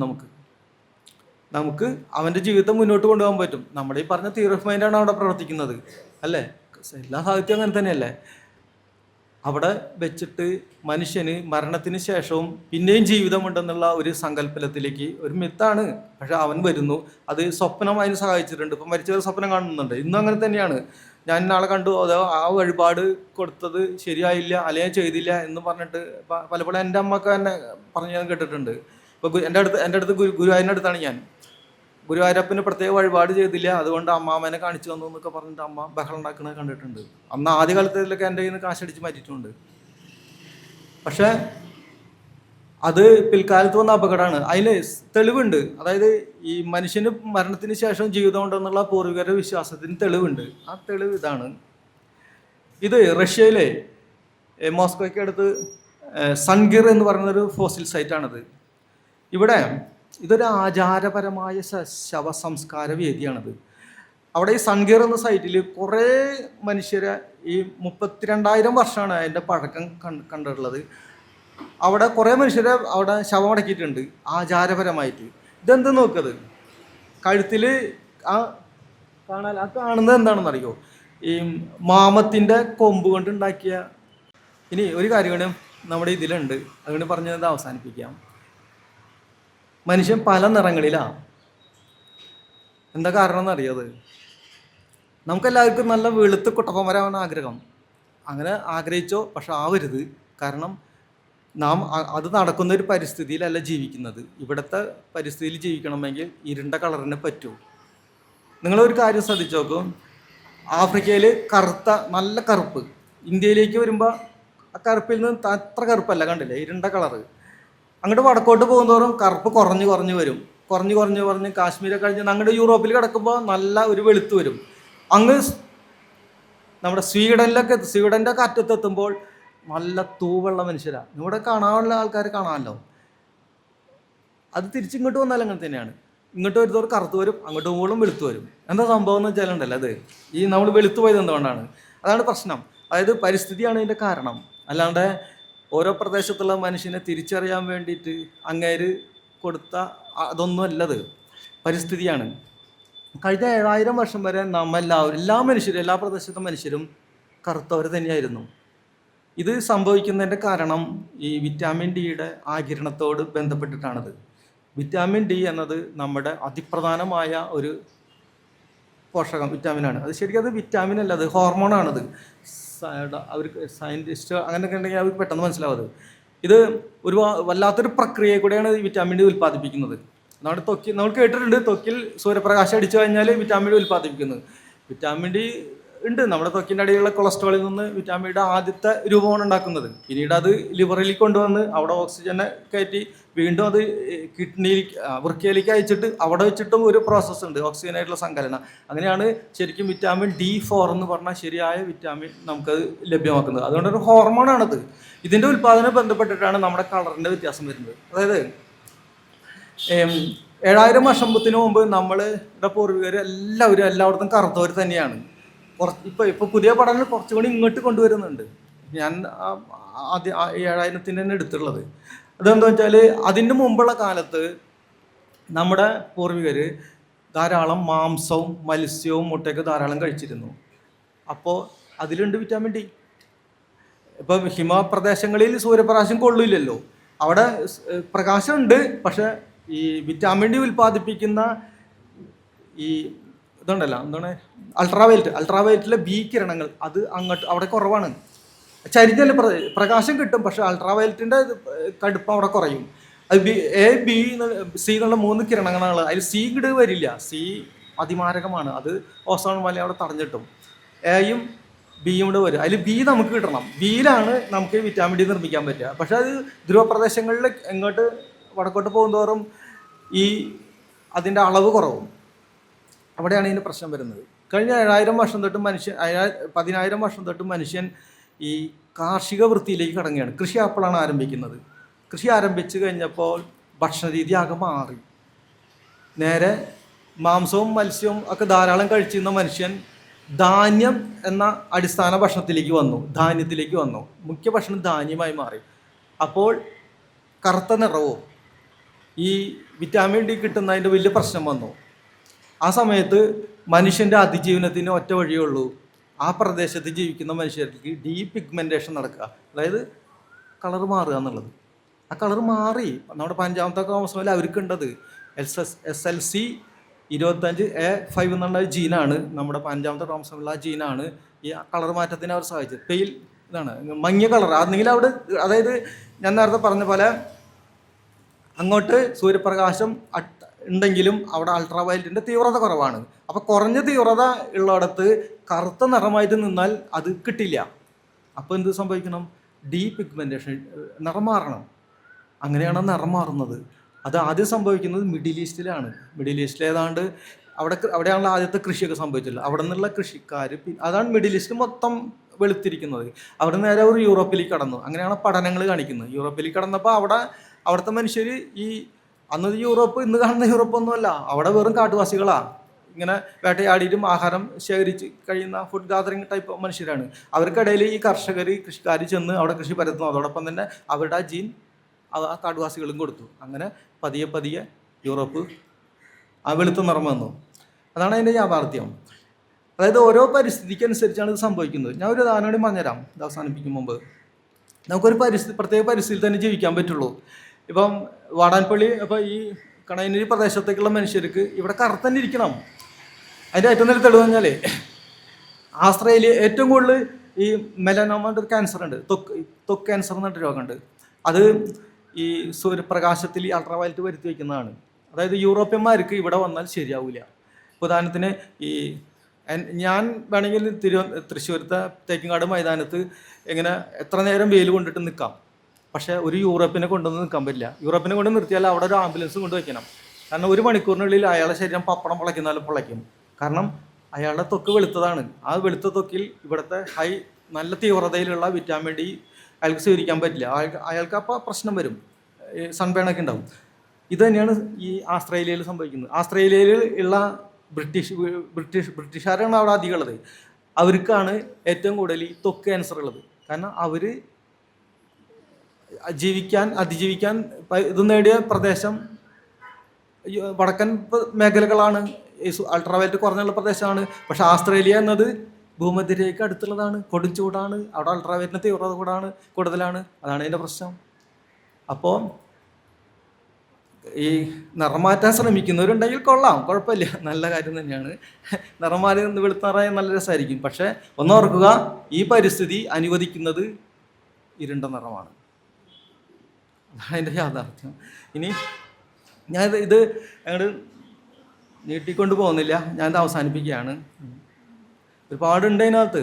ഒക്കെ ഞാൻ ഈ സമയത്ത് ഇതിനൊക്കെ ഒന്ന് ഒതുക്കി പിടിച്ചു. ഇതൊക്കെ താങ്ക് യു. ഇനിയിതേ ഞാനിതിലേ എൻ്റെ നമ്പറുണ്ട് ഇതിനകത്ത്. നിങ്ങൾക്ക് ആർക്കെങ്കിലും എപ്പോഴെങ്കിലും ഞാൻ ഈ പറഞ്ഞ കാര്യങ്ങളെക്കുറിച്ച് സംശയം വരികയാണെങ്കിൽ നിങ്ങൾക്ക് എപ്പോൾ വിളിക്കാം. പക്ഷേ രാത്രി ഒരു 7:30ക്കൊക്കെ ശേഷം വിളിക്കാൻ പാടുള്ളൂ. ഞാനൊരു കൽപ്പണിക്കാരനാണ്. എൻ്റെ പണി സമയത്തൊന്നും ഞാൻ ഫോൺ എടുക്കില്ല. അപ്പോൾ എപ്പോൾ വിളിച്ചാൽ ഞാൻ ഇതിനെക്കുറിച്ചുള്ള സംസാരിക്കാം. അതായത് ഞാൻ പറയുന്നു. പിന്നെ നിങ്ങൾക്ക് ഇതാണ് ഞാൻ എഴുതിയ പുസ്തകങ്ങൾ. അതാണ് 3 പുസ്തകങ്ങൾ എഴുതിയിട്ടുണ്ട്. അതിൻ്റെ നമ്പറാണത്. ആവശ്യപ്പെട്ടാൽ അല്ല നിങ്ങൾക്ക് വേണമെങ്കിൽ അത് കിട്ടും. ഇത്രയുമാണ് ഈ മനുഷ്യൻ്റെ ഇതിനകത്തെക്കുറിച്ച് എനിക്ക് പറയാനുള്ളത്. ഇത്രയും നേരം അത് സാഗൂതം കേട്ടിരുന്ന എല്ലാ സുഹൃത്തുക്കളോടും ഞാൻ സന്തോഷപൂർവ്വം നന്ദി പറയുന്നു. ഒപ്പം ഇതിൻ്റെ സംഘാടകരോടും ഞാൻ നന്ദി പറയുന്നു. വളരെ സന്തോഷം. Thank you. തുടക്കത്തിലേ കാണിച്ച ഒരു ചിത്രമല്ലേ, അതായത് ബുഷ് ചെടി പോലെ എന്ന് ഞാൻ പറഞ്ഞില്ലേ, അതായത് 40ഓളം വരുന്നുണ്ട്. 40-ൽ കൂടുതലുണ്ട്. ശരിക്കും അത്ര പൂർവികരുണ്ട്. അതിൽ നിന്നാണ് വരുന്നത്. അതിൽ ഇങ്ങനെ പടർന്ന് പോവുകയാണ്. അല്ലാതെ നമ്മൾ മതത്തിൻ്റെ കാര്യം പറയുമ്പോൾ വെച്ചാൽ അത് ഒറ്റടിക്ക് ഇന്നത്തെ ആകൃതിയിൽ സൃഷ്ടിച്ചു എന്നതിനപ്പുറത്ത് പലവിധ കൈമാറിഞ്ഞിട്ടാണ്. അതിനാണ് 70 ലക്ഷം വർഷം സഹേലാന്ത്രപ്പോസ് ചാഡൻസിസ് തൊട്ട് ഹോമോസാപ്പിയൻസ് വരെ ഉള്ള ആ പ്രക്രിയയിൽ അനവധി ഇപ്പോഴും ക്യൂ നിൽക്കുന്നുണ്ട്. കുറേ നമ്മുടെ DNA പൂർവികരെ ഗോസ്റ്റ് എന്നാണ് അവർ പറയുന്നത്. ഗോസ്റ്റ് ആൻസസ്റ്റേഴ്സ് ആണ്. അവർ ക്യൂ നിൽക്കുകയാണ്. ഇനിയും കണ്ടെത്താൻ കിടക്കുകയാണ്. ഇപ്പം 8ഓളം പേരുണ്ട്. ഞാൻ എൻ്റെ പുസ്തകത്തിൽ 8ഓളം പേര് അതിൽ ഉൾപ്പെടുത്തിയിട്ടുണ്ട്. മനുഷ്യൻ എന്നത് നമ്മൾ ആ മതത്തിൻ്റെ ചട്ടക്കൂട് വിട്ടിട്ട് പുറത്തേക്ക് കിടക്കുമ്പോഴാണ് ഇത്രയും, അതായത് 20,000-ഓളം ജീനുകളുണ്ട്. ഈ ജീനുകൾ നമുക്ക് സംഭാവന ചെയ്തത് ഇവരെല്ലാവരും കൂടിയിട്ടാണ്. അതിൽ നിയാണ്ടർത്താലിൻ്റെ ജീനുണ്ട്. ഇപ്പോൾ പ്രതിരോധ സംവിധാനത്തിന് വേണ്ടിയിട്ട് നമ്മുടെ ഇതിൽ TLR ജീനുകൾ 12ാം ക്രോമോസോം അതാണ്. അതിനകത്ത് അവരാണ് തരുന്നത്. അങ്ങനെ ഒരുപാട് പേരുണ്ട്. ഡെനിസോവനുണ്ട്. ഒരു കാലത്ത് ചൈനയിൽ നിന്ന് കിട്ടിയ ഒരു ഇതുണ്ട്. അതിനെ ഹോമോലോഗി എന്നാണ് പറയുന്നത്. ഇപ്പം ഹോമോലോഗിയും ഡെനിസോവനും ഇപ്പോൾ ഒന്നാണെന്നുള്ള രീതിയിൽ വന്നിട്ടുണ്ട്. അതുപോലെ ഒരുപാട് പേരുണ്ട്. അതിൻ്റെ ഒറ്റയടിക്ക് ഉണ്ടായതല്ല നമ്മൾ. അതാണ് ആ ഒരു കാര്യമാണ് മനസ്സിലാക്കേണ്ടത്. നമ്മൾ ഒറ്റയടിക്ക് ഉണ്ടായതല്ല. 70 ലക്ഷം വർഷം കൊണ്ട് പതിയെ ഇന്നത്തെ രൂപത്തിലേക്ക് ആയിത്തീർന്നതാണ്. അതിൻ്റെ മൂല കാരണം പ്രധാനപ്പെട്ട ഒരു കാരണം ഇതാണ്, ബ്രെയിൻ്റെ വികാസം. 2 ചോദ്യങ്ങളുണ്ട്. ഈ നിയാണ്ടർത്താലുകളും ഹോമോസാപ്പിയൻസും തമ്മിൽ ഇടകലർന്ന് ജീവിച്ചിരുന്നത് പറയുന്നുണ്ടല്ലോ. അപ്പോൾ ഈ നിയാണ്ടർത്താലുകൾ ഇങ്ങനെ തന്നെയാണ് ഇല്ലാതായിപ്പോയത്. ഹോമോസാപ്പിയൻസ് നിയാണ്ടർത്താലുകളെ ആക്രമിച്ച് കീഴ്പ്പെടുത്തിയതാണ് ചില ലേഖനങ്ങളൊക്കെ ഇടയ്ക്ക് അങ്ങനെ കണ്ടത്. അപ്പോൾ അങ്ങനെയാണോ സംഭവിച്ചത്, അതോ അവരുടെ ഈ പരിണാമദശയിൽ അവർക്കെന്തോ സംഗതി കൊണ്ട് അവർ നശിച്ചു പോകണത്? അതുപോലെ 2% മാത്രമേ നിയാണ്ടർത്താലുകളുടെ ജീൻ ഇപ്പോൾ ഉള്ളൂ എന്ന് പറഞ്ഞു. അപ്പോൾ ഈ യൂറോപ്യൻസിൻ്റെ ഇടയിലാണോ നിയാണ്ടർത്താലുകളുടെ ജീൻ കൂടുതൽ, നമ്മുടെ ഇടയിൽ ഈ നിയാണ്ടർത്താലുകളുടെ ജീൻ കുറവാണോ? പിന്നെ മറ്റൊരു കാര്യം, മനുഷ്യ മസ്തിഷ്കത്തിൻ്റെ വികാസത്തോടനുബന്ധിച്ച് ഈ മനുഷ്യൻ്റെ ചിന്തയിൽ വന്നിട്ടില്ല. ഈ മനസ്സിൻ്റെ വികാസത്തെക്കുറിച്ച് അങ്ങനെ മാഷ് പഠനം നടത്തിയിട്ടുണ്ടോ? അതിനെക്കുറിച്ചൊന്ന് കുറച്ച് പറഞ്ഞു. നമ്മളിപ്പോൾ എല്ലാം കൂടി അങ്ങനെ പറയല്ലേ, താങ്ങില്ല. വെച്ചാൽ എൻ്റെ ബ്രെയിനും ഇപ്പം ഞാനും ഒരു ഏജ്ഡ് എന്ന പ്രക്രിയ എന്നിലുണ്ട്. അതിനെതിരായിട്ടുള്ള പോരാട്ടമാണ് ഞാനിപ്പോൾ നടത്തിക്കൊണ്ടിരിക്കുന്നത്. ഈ ബ്രെയിനൊക്കെ സംഭവിക്കുന്നുണ്ട്. അപ്പം നിയാണ്ടർത്താലും മനുഷ്യനും തമ്മിലുള്ള സമ്പർക്കം നടന്ന് അങ്ങനെ അവരുടെ ജീൻ കിട്ടി അങ്ങനെ ഇടകലം ജീവിച്ചിട്ടുണ്ട്. പക്ഷെ മനുഷ്യനൊരു ഗുണമുണ്ട്. മനുഷ്യൻ്റെ ഗുണം എന്ന് പറഞ്ഞാൽ അവൻ വലിയൊരു ഗ്രൂപ്പായിട്ടാണ് അവർ ജീവിക്കുന്നത്. അപ്പോൾ അവരെക്കാൾ പിന്നെ ഭാഷയുടെ മേൽക്കൈ നമുക്കുണ്ട്. കഴിഞ്ഞ 1 ലക്ഷം വർഷത്തിന് ശേഷം നമ്മൾ ഭാഷയുടെ ആ പ്രക്രിയയിലേക്ക് വരുന്നുണ്ട്. ശരിക്കും അത് 2 ലക്ഷം വർഷം മുമ്പ് ആരംഭിക്കുന്നുണ്ട്. നമ്മുടെ മസ്തിഷ്കത്തിൽ പ്രവർത്തിക്കുന്ന ഒരു ജീനുണ്ട്, 7ാമത്തെ ക്രോമസോമിലുള്ള FOXP2 എന്ന് പറയുക ജീൻ. ആ ജീനിൽ 2 മ്യൂട്ടേഷൻ നടന്നിട്ടുണ്ട് ഈ 2 ലക്ഷം വർഷത്തിന് പുറത്ത് വെച്ചിട്ട്. അതോടുകൂടി ഭാഷയ്ക്ക് വേണ്ട സംവിധാനം നമുക്ക് ഒരുങ്ങുന്നുണ്ട്. അത് നമ്മുടെ ബ്രോക്കാസ് ഏരിയ പിന്നെ വെർണിക്കാസ് ഏരിയ എന്നൊക്കെ പറഞ്ഞ 2 ഭാഗങ്ങളുണ്ട്. നമ്മുടെ ഈ ആശയങ്ങൾ നിർമ്മിക്കുന്നതും മറ്റൊരാൾ പറയുന്നത് മനസ്സിലാക്കാനുള്ള ഇതൊക്കെ മനുഷ്യൻ്റെ ഈ ആഹാര സമ്പാദനമുള്ള പ്രധാനം. ആഹാരമുള്ള നിലനിൽപ്പിൻ്റെ അടിസ്ഥാനം അത് കൂട്ടിയിട്ടുണ്ട്. ഈ പ്രഷർ മനുഷ്യനിൽ നിന്നുള്ള പ്രഷർ അങ്ങോട്ടാണ്. പിന്നെ ഈ നിയാണ്ടർത്താളുടെ ദോഷം എന്ന് പറഞ്ഞാൽ അതിൽ ഇൻസെസ്റ്റ് കൂടുതലാണ്. ഇൻബ്രീഡിങ് ഉണ്ടല്ല ഉള്ളിൽ, അവരുള്ളിൽ തന്നെയാണ് അതിൻ്റെ ഇൻബ്രീഡിങ് നടന്നിരുന്നത്. മനുഷ്യനങ്ങനെയല്ല, ഗോത്രങ്ങൾ തമ്മിലാണ്. അതും അവരുടെ തകർച്ചയ്ക്ക് ഒരുപാട് കാരണമാക്കിയിട്ടുണ്ട്. യൂറോപ്പിൽ കഴിഞ്ഞ 40,000 വർഷത്തിന് ശേഷം അവസാനത്തെ നിയാണ്ടർത്താൽ കാണുന്ന ജിബ്രാൾട്ടറിൻ്റെ അടുത്തുള്ള സ്പെയിൻ്റെ അവിടെ ഒരെണ്ണത്തിലാണ്. അതിന് 28,000 വർഷമാണ് അതിൻ്റെ പഴക്കം. പക്ഷേ അത് അവസാനത്തെ പോയിന്റാണത്. പക്ഷെ അതിന് മുമ്പ് നമ്മൾ 4 ലക്ഷം വർഷത്തോളം അവിടെ അതിജീവിച്ച് നിന്ന നിയാണ്ടർത്താലുകളെ ഈ മനുഷ്യൻ്റെ തള്ളൽ, അവർ കൊന്നു തിന്നു അല്ലെങ്കിൽ അവരെ യുദ്ധം ചെയ്ത് തോൽപ്പിച്ചു എന്നൊന്നും സയൻസുകൾ പറയുന്നില്ല. പറയുന്നത് ഇതാണ്, മനുഷ്യൻ്റെ തള്ളിക്കയറ്റം. അത് അവന് ഭൗതികമായ മുന്നേറ്റമാണ് അതിൻ്റെ കാരണം. വെച്ചാൽ നിയാണ്ടർത്താലുകളും മികച്ച ടൂൾസാണ് നമ്മുടേത്. ഈ കുന്തങ്ങളൊക്കെ ഉണ്ടല്ലോ, അത് അവരെക്കാളും മികച്ചതാണ്. അപ്പോൾ വേട്ടയാടുമ്പോൾ ആർക്കാണ് കിട്ടുക? നമുക്കല്ലേ കിട്ടുക. അവിടെ ചുരുങ്ങി പോവുകയല്ലേ ചെയ്യുന്നത്. നിയാണ്ടർത്താൽ മാത്രമല്ല, അവർ ചെറിയ ചെറിയ പോക്കറ്റിലാണ് ജീവിച്ചിരുന്നത്. അവിടെയാണ്, അതുകൊണ്ടാണ് ആ ഇൻബ്രീഡിങ്, ഉള്ളിൽ തന്നെയുള്ള ബ്രീഡിങ് നടക്കുന്നത്. അത് വലിയൊരു പ്രശ്നമാണ്. അതിപ്പം നമ്മുടെ ഈ ഫറോമാരിലൊക്കെ നടന്നിട്ടുണ്ടത്. അതൊക്കെ ഞാൻ പിന്നീട് അതിനെക്കുറിച്ചൊക്കെ സംസാരിക്കാം. അതിനെക്കുറിച്ചൊക്കെ ഇത് മതം കൊണ്ടുവന്ന് തന്നെയാണ് ഈ പരിപാടി. അത് പരിണാമത്തിൽ നമ്മളത് ഉപേക്ഷിച്ച സാധനം, പക്ഷെ മതം തിരിച്ചു കൊണ്ടുവന്ന ഒരു കാര്യമാണ് ഈ സംഭവം, ഇൻബ്രീഡിങ് ഒക്കെ ഉള്ളത്. അതൊക്കെ നമ്മൾ പിന്നീട് മനസ്സിലാക്കാം. അപ്പോൾ ഈ മൂന്നത്തെ ചോദ്യം എൻ്റെ മനസ്സിൽ നിന്നില്ല. എന്നിട്ടാണ് മനസ്സിൻ്റെ, ഞാനും ഒരു പഠിതാവാണ് ചേട്ടാ. അതായത് ഇതൊക്കെ പഠിക്കണം എന്നുള്ള അസ്ഥിമത്തോട്ടുള്ള ഒരു വികാരം കൊണ്ടാണ് പഠിക്കുന്നത്. പണിയെടുത്ത് കിട്ടുന്ന പൈസയിൽ നല്ല ശതമാനം പുസ്തകക്കാർ കൊണ്ടുപോയി. അങ്ങനെ അപ്പോഴും ഞാൻ പഠനം തന്നെയാണ്. അപ്പം മനസ്സിൻ്റെ ഇതിലേക്ക് വരുന്നുണ്ട്. മുമ്പത്തേക്കാളും കൂടുതൽ ഇപ്പം ബ്രെയിനെ കുറിച്ച് ഞങ്ങൾ സംസാരിച്ചിട്ടുണ്ട്. മുമ്പത്തെ ക്ലാസ്സുകളിൽ ബ്രെയിനെ കുറിച്ച് അങ്ങനെയല്ലേ വെറുതെ പറഞ്ഞു പോകലേ ഉള്ളൂ. ഒരുപാട് കാര്യങ്ങളുണ്ട്. പിന്നെ അതിനുള്ള പുസ്തകത്തിലേ എഴുതി വെച്ചുള്ളൂ. പിന്നെ നമ്മുടെ സമയപരിധി വലിയ പ്രശ്നമല്ലേ. ഞാൻ ഇതെല്ലാം പ്രതീക്ഷിച്ചത് നല്ലൊരു 3 മണി തൊട്ടേക്കുള്ള സമയമാണെങ്കിൽ കത്തിക്കാമായിരുന്നു. മനുഷ്യന്റെ പൊതുപൂർവികരിൽ നിന്നും വേർപെട്ടു വന്ന ഒരു വിഭാഗം ഉണ്ടല്ലോ, അത് ചിമ്പാൻസിയോ കുരങ്ങോ എന്തെങ്കിലും ആവട്ടെ, അതിനിപ്പോൾ പരിണാമം സംഭവിക്കുന്നുണ്ടോ, സംഭവിച്ചിട്ടുണ്ടോ? മനുഷ്യൻ പരിണമിച്ചു വന്നതായത് തന്നെ ആ പൊതുപൂർവികരിൽ നിന്ന് വേർപെട്ടു വന്ന ഒരു വിഭാഗം ഉണ്ടാവുമല്ലോ, ആ വിഭാഗം ഇപ്പൊ പരിണമിച്ചു വന്നിട്ടുണ്ടോ? ആ വിഭാഗത്തിനെ പറ്റി എന്തെങ്കിലും ഷാജി അവരാണ് ഇന്നത്തെ ചിമ്പൻസികൾ. പക്ഷെ ചിമ്പൻസികൾക്ക് ഈ മാറ്റം സംഭവിച്ചിട്ടില്ല.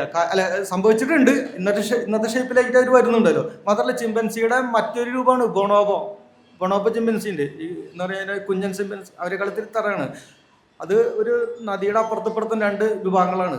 പക്ഷെ അവരിലും ഉണ്ട്, മാറ്റം സംഭവിച്ചിട്ടുണ്ട്. ഇപ്പൊ ചിമ്പൻസിക്ക് ഞാൻ നേരത്തെ പറഞ്ഞു, ഈ മനുഷ്യന് മാത്രമാണ് അറിവ് ഉൽപ്പാദിപ്പിക്കാൻ ചിന്തിച്ച് പറ്റുന്നത്, മറ്റൊരു ജീവിക്ക് സാധ്യമല്ല. അതുകൊണ്ടാണ് മനുഷ്യൻ ടൂൾസ് ഉണ്ടാക്കുന്നത്. പക്ഷെ ചിമ്പൻസി ടൂൾസ് ഉപയോഗിക്കുന്ന കൂട്ടത്തിലാണ്. ചിമ്പൻസി ധാരാളം ഉപയോഗിക്കുന്നുണ്ട്. അതൊരു ഗുണമാണ് അവരുടെ പരിണാമ പ്രക്രിയയിലത്തെ ഒരു ഗുണമാണത്. ഇപ്പൊ ഒരു വിത്ത് കിട്ടിക്കഴിഞ്ഞാൽ ചിമ്പൻസി എന്ത് ചെയ്യുക വെച്ചാൽ ആ വിത്ത് ഒരു പാറപ്പുറത്ത് വെച്ചിട്ട് മറ്റൊരു കല്ലെടുത്തിട്ട് ഇടിക്കും. അങ്ങനെ അതിനെ പരിപ്പെടുത്ത് തിന്നും. അതൊരു ചെറിയ കാര്യമല്ല, അത് പരിണാമത്തിലൂടെ അവർ കിട്ടുന്നതാണ്. പക്ഷെ അവരിപ്പോഴും 4 കാലുമേൽ തന്നെയാണ്, 4 കാലിൽ തന്നെയാണ്. 2 കാലുമേൽ ഇടയ്ക്ക് ഇങ്ങനെ തത്തക്ക പിത്തക്കായിട്ട് നടക്കുന്നല്ലാതെ മനുഷ്യൻ നടക്കുന്ന പോലെ ഈ ബൈപ്പെഡലിസം അവർക്കില്ലല്ലോ. അതായി വരുമ്പോഴാണ് പിന്നീട് വരുന്ന മാറ്റങ്ങൾ ശരിക്കും അനുകൂലിക്കുള്ളൂ. അത് മനുഷ്യന് മാത്രമേ ഉള്ളൂ. അതിൽ ഏറ്റവും നിർണായക ഘടകം നമ്മൾ ഈ പറഞ്ഞ മസ്തിഷ്കത്തിൻ്റെ ഈ വികാസം തന്നെയാണ്.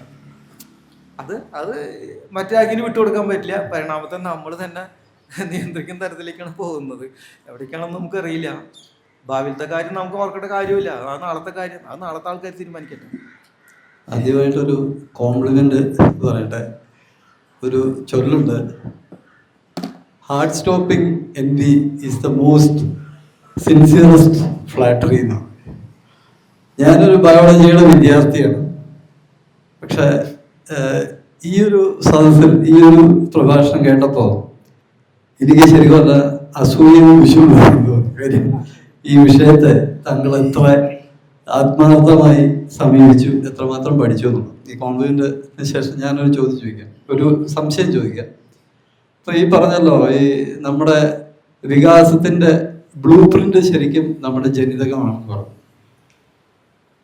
ഈ ജനിതകം ജനിതകത്തിലെ എല്ലാ മാറ്റങ്ങളും നേരത്തെ തന്നെ അല്ലെങ്കിൽ ലിഖിതമാണെന്നാണ് ഇപ്പോൾ പറഞ്ഞനുസരിച്ച്. ഇപ്പൊ നമ്മൾ ക്രോമസോമിന്റെ നിറവുമായി ബന്ധപ്പെട്ടതും ഇതുമായിട്ടൊക്കെ അപ്പൊ ശരിക്കും ഈ ഒരു വികാസ പ്രക്രിയ, അതായത് ഇപ്പൊ മനുഷ്യന്റെ പരിണാമത്തിന്റെ ഒരു ബ്ലൂ പ്രിന്റ് അവന്റെ ജനിതകത്തിൽ ഉണ്ടാവാൻ സാധ്യതയില്ലേ?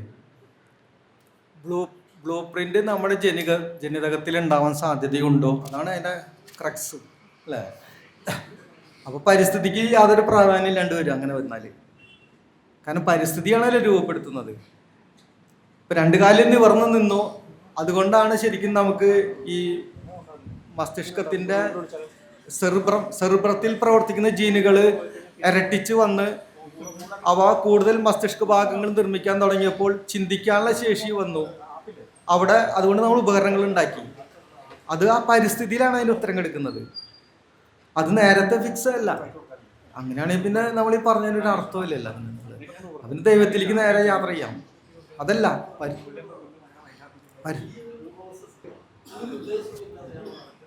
അതെ അതെ, അത് ഡാക്കിൻസ് ആണ് കൃത്യമായിട്ട് പറഞ്ഞത്. Blind watch maker.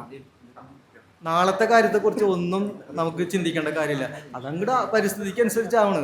ഉദാഹരണം പറഞ്ഞുതരാം. ഈ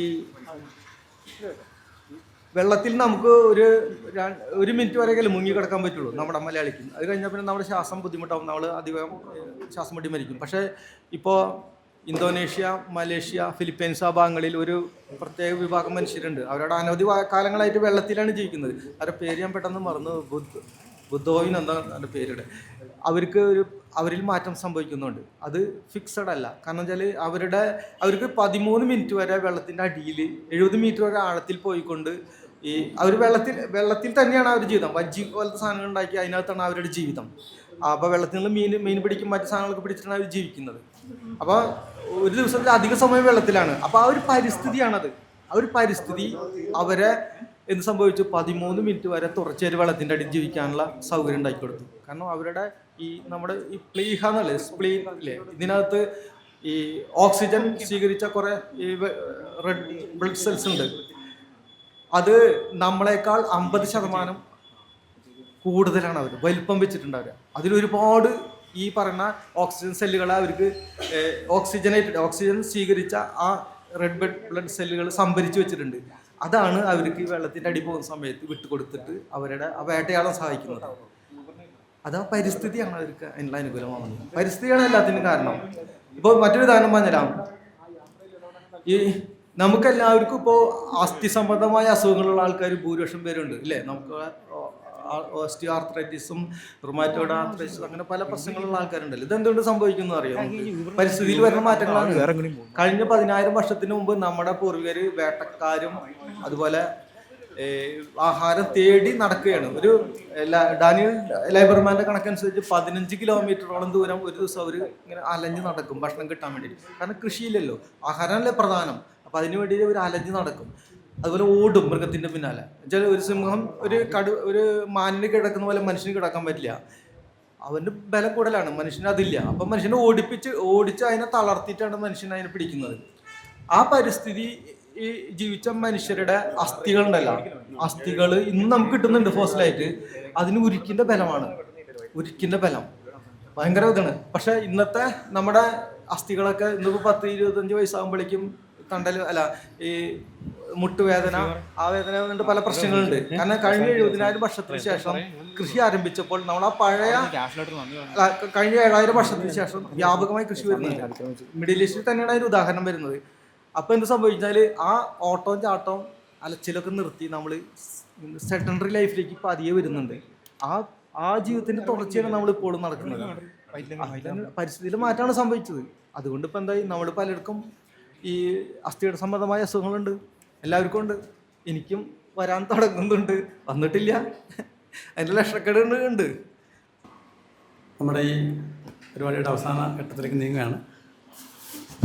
നേരത്തെ ഇവിടെ അജയ് ഡോക്ടർ സൂചിപ്പിച്ചതുപോലെ ഈ സദസ്സിനെ ഉൾക്കൊണ്ടുകൊണ്ട് വളരെ ഗഹനമായ ഈ വിഷയം എല്ലാവർക്കും മനസ്സിലാകാൻ തക്ക വിധത്തിൽ മനുഷ്യ സമൂഹത്തിൻ്റെ വികാസം അത് വളരെ വിശദമായി ഇവിടെ അദ്ദേഹം സൂചിപ്പിച്ചു കഴിഞ്ഞു. തിന്നും തീറ്റയായും ഇരയായും വേട്ടക്കാരനായും സംരക്ഷകനായും അപകടകാരിയായ അക്രമകാരിയുമായി സമൂഹത്തിൽ ഏറ്റുമുട്ടി വളർന്നു വന്ന മനുഷ്യ സമൂഹം എങ്ങനെ നിലനിന്നു എന്നും എങ്ങനെ വികാസം പ്രാപിച്ചു എന്നും വളരെ വിശദമായി അദ്ദേഹം ഇവിടെ സൂചിപ്പിക്കുകയുണ്ടായി. ഈ അവസരത്തിൽ അദ്ദേഹം ഇത്രയും നമ്മുടെ അതിനൊരു മിസ്റ്റേക്ക് ഉണ്ട്. നമ്മൾ 4 മണിക്ക് കറക്റ്റ് തുടങ്ങണം എന്നാണ് ഉദ്ദേശിച്ചത്. എങ്കിൽ പോലും നമുക്കത് തുടങ്ങാൻ കുറച്ച് വൈകി. അതുകൊണ്ടാണ് ഇത് ഇത്രയും ചുരുക്കേണ്ടി വന്നത്. ഈ ചടങ്ങിൽ കൃതജ്ഞത രേഖപ്പെടുത്തുന്നതിന് വേണ്ടി വായനശാലയുടെ മുൻ സെക്രട്ടറിയും കമ്മിറ്റി അംഗവുമായ ശ്രീ അനീഷ് കൃഷ്ണനെ സ്നേഹപൂർവ്വം ക്ഷണിക്കുന്നു. നമ്മൾ 4 മണിക്ക് തുടങ്ങണം എന്ന് കരുതിയിരുന്നാണ്. കുറച്ചുകൂടി മികച്ച പ്രസൻറ്റേഷൻ അദ്ദേഹം പ്ലാൻ ചെയ്തിരുന്നു. പക്ഷേ അദ്ദേഹത്തിന് ഇത്രയും ദൂരം യാത്ര ചെയ്യാനുള്ളൊരു ബുദ്ധിമുട്ടിൻ്റെ പ്രശ്നങ്ങളൊക്കെ ഉണ്ട്. പക്ഷേ എന്നാൽ പോലും ഇത്ര അധികം ദൂരം നിന്നും നമുക്ക് വേണ്ടിയിട്ട് ഇവിടെ വന്ന് വളരെ ഗഹനമായൊരു വിഷയത്തിൽ വളരെ മനോഹരമായിട്ട് നമ്മളോട് സംസാരിച്ച പ്രിയപ്പെട്ട ശ്രീ രാജു വാടാനപ്പള്ളി അവർക്ക് വായനശാലയുടെ നന്ദി അറിയിക്കുന്നു. അതോടെ ഈ പരിപാടിയിലേക്ക് ഇവിടെ വന്നിരുന്ന എല്ലാ മാന്യ സുഹൃത്തുക്കൾക്കും വായനശാലയുടെ നന്ദി അറിയിക്കുന്നു. Thank you.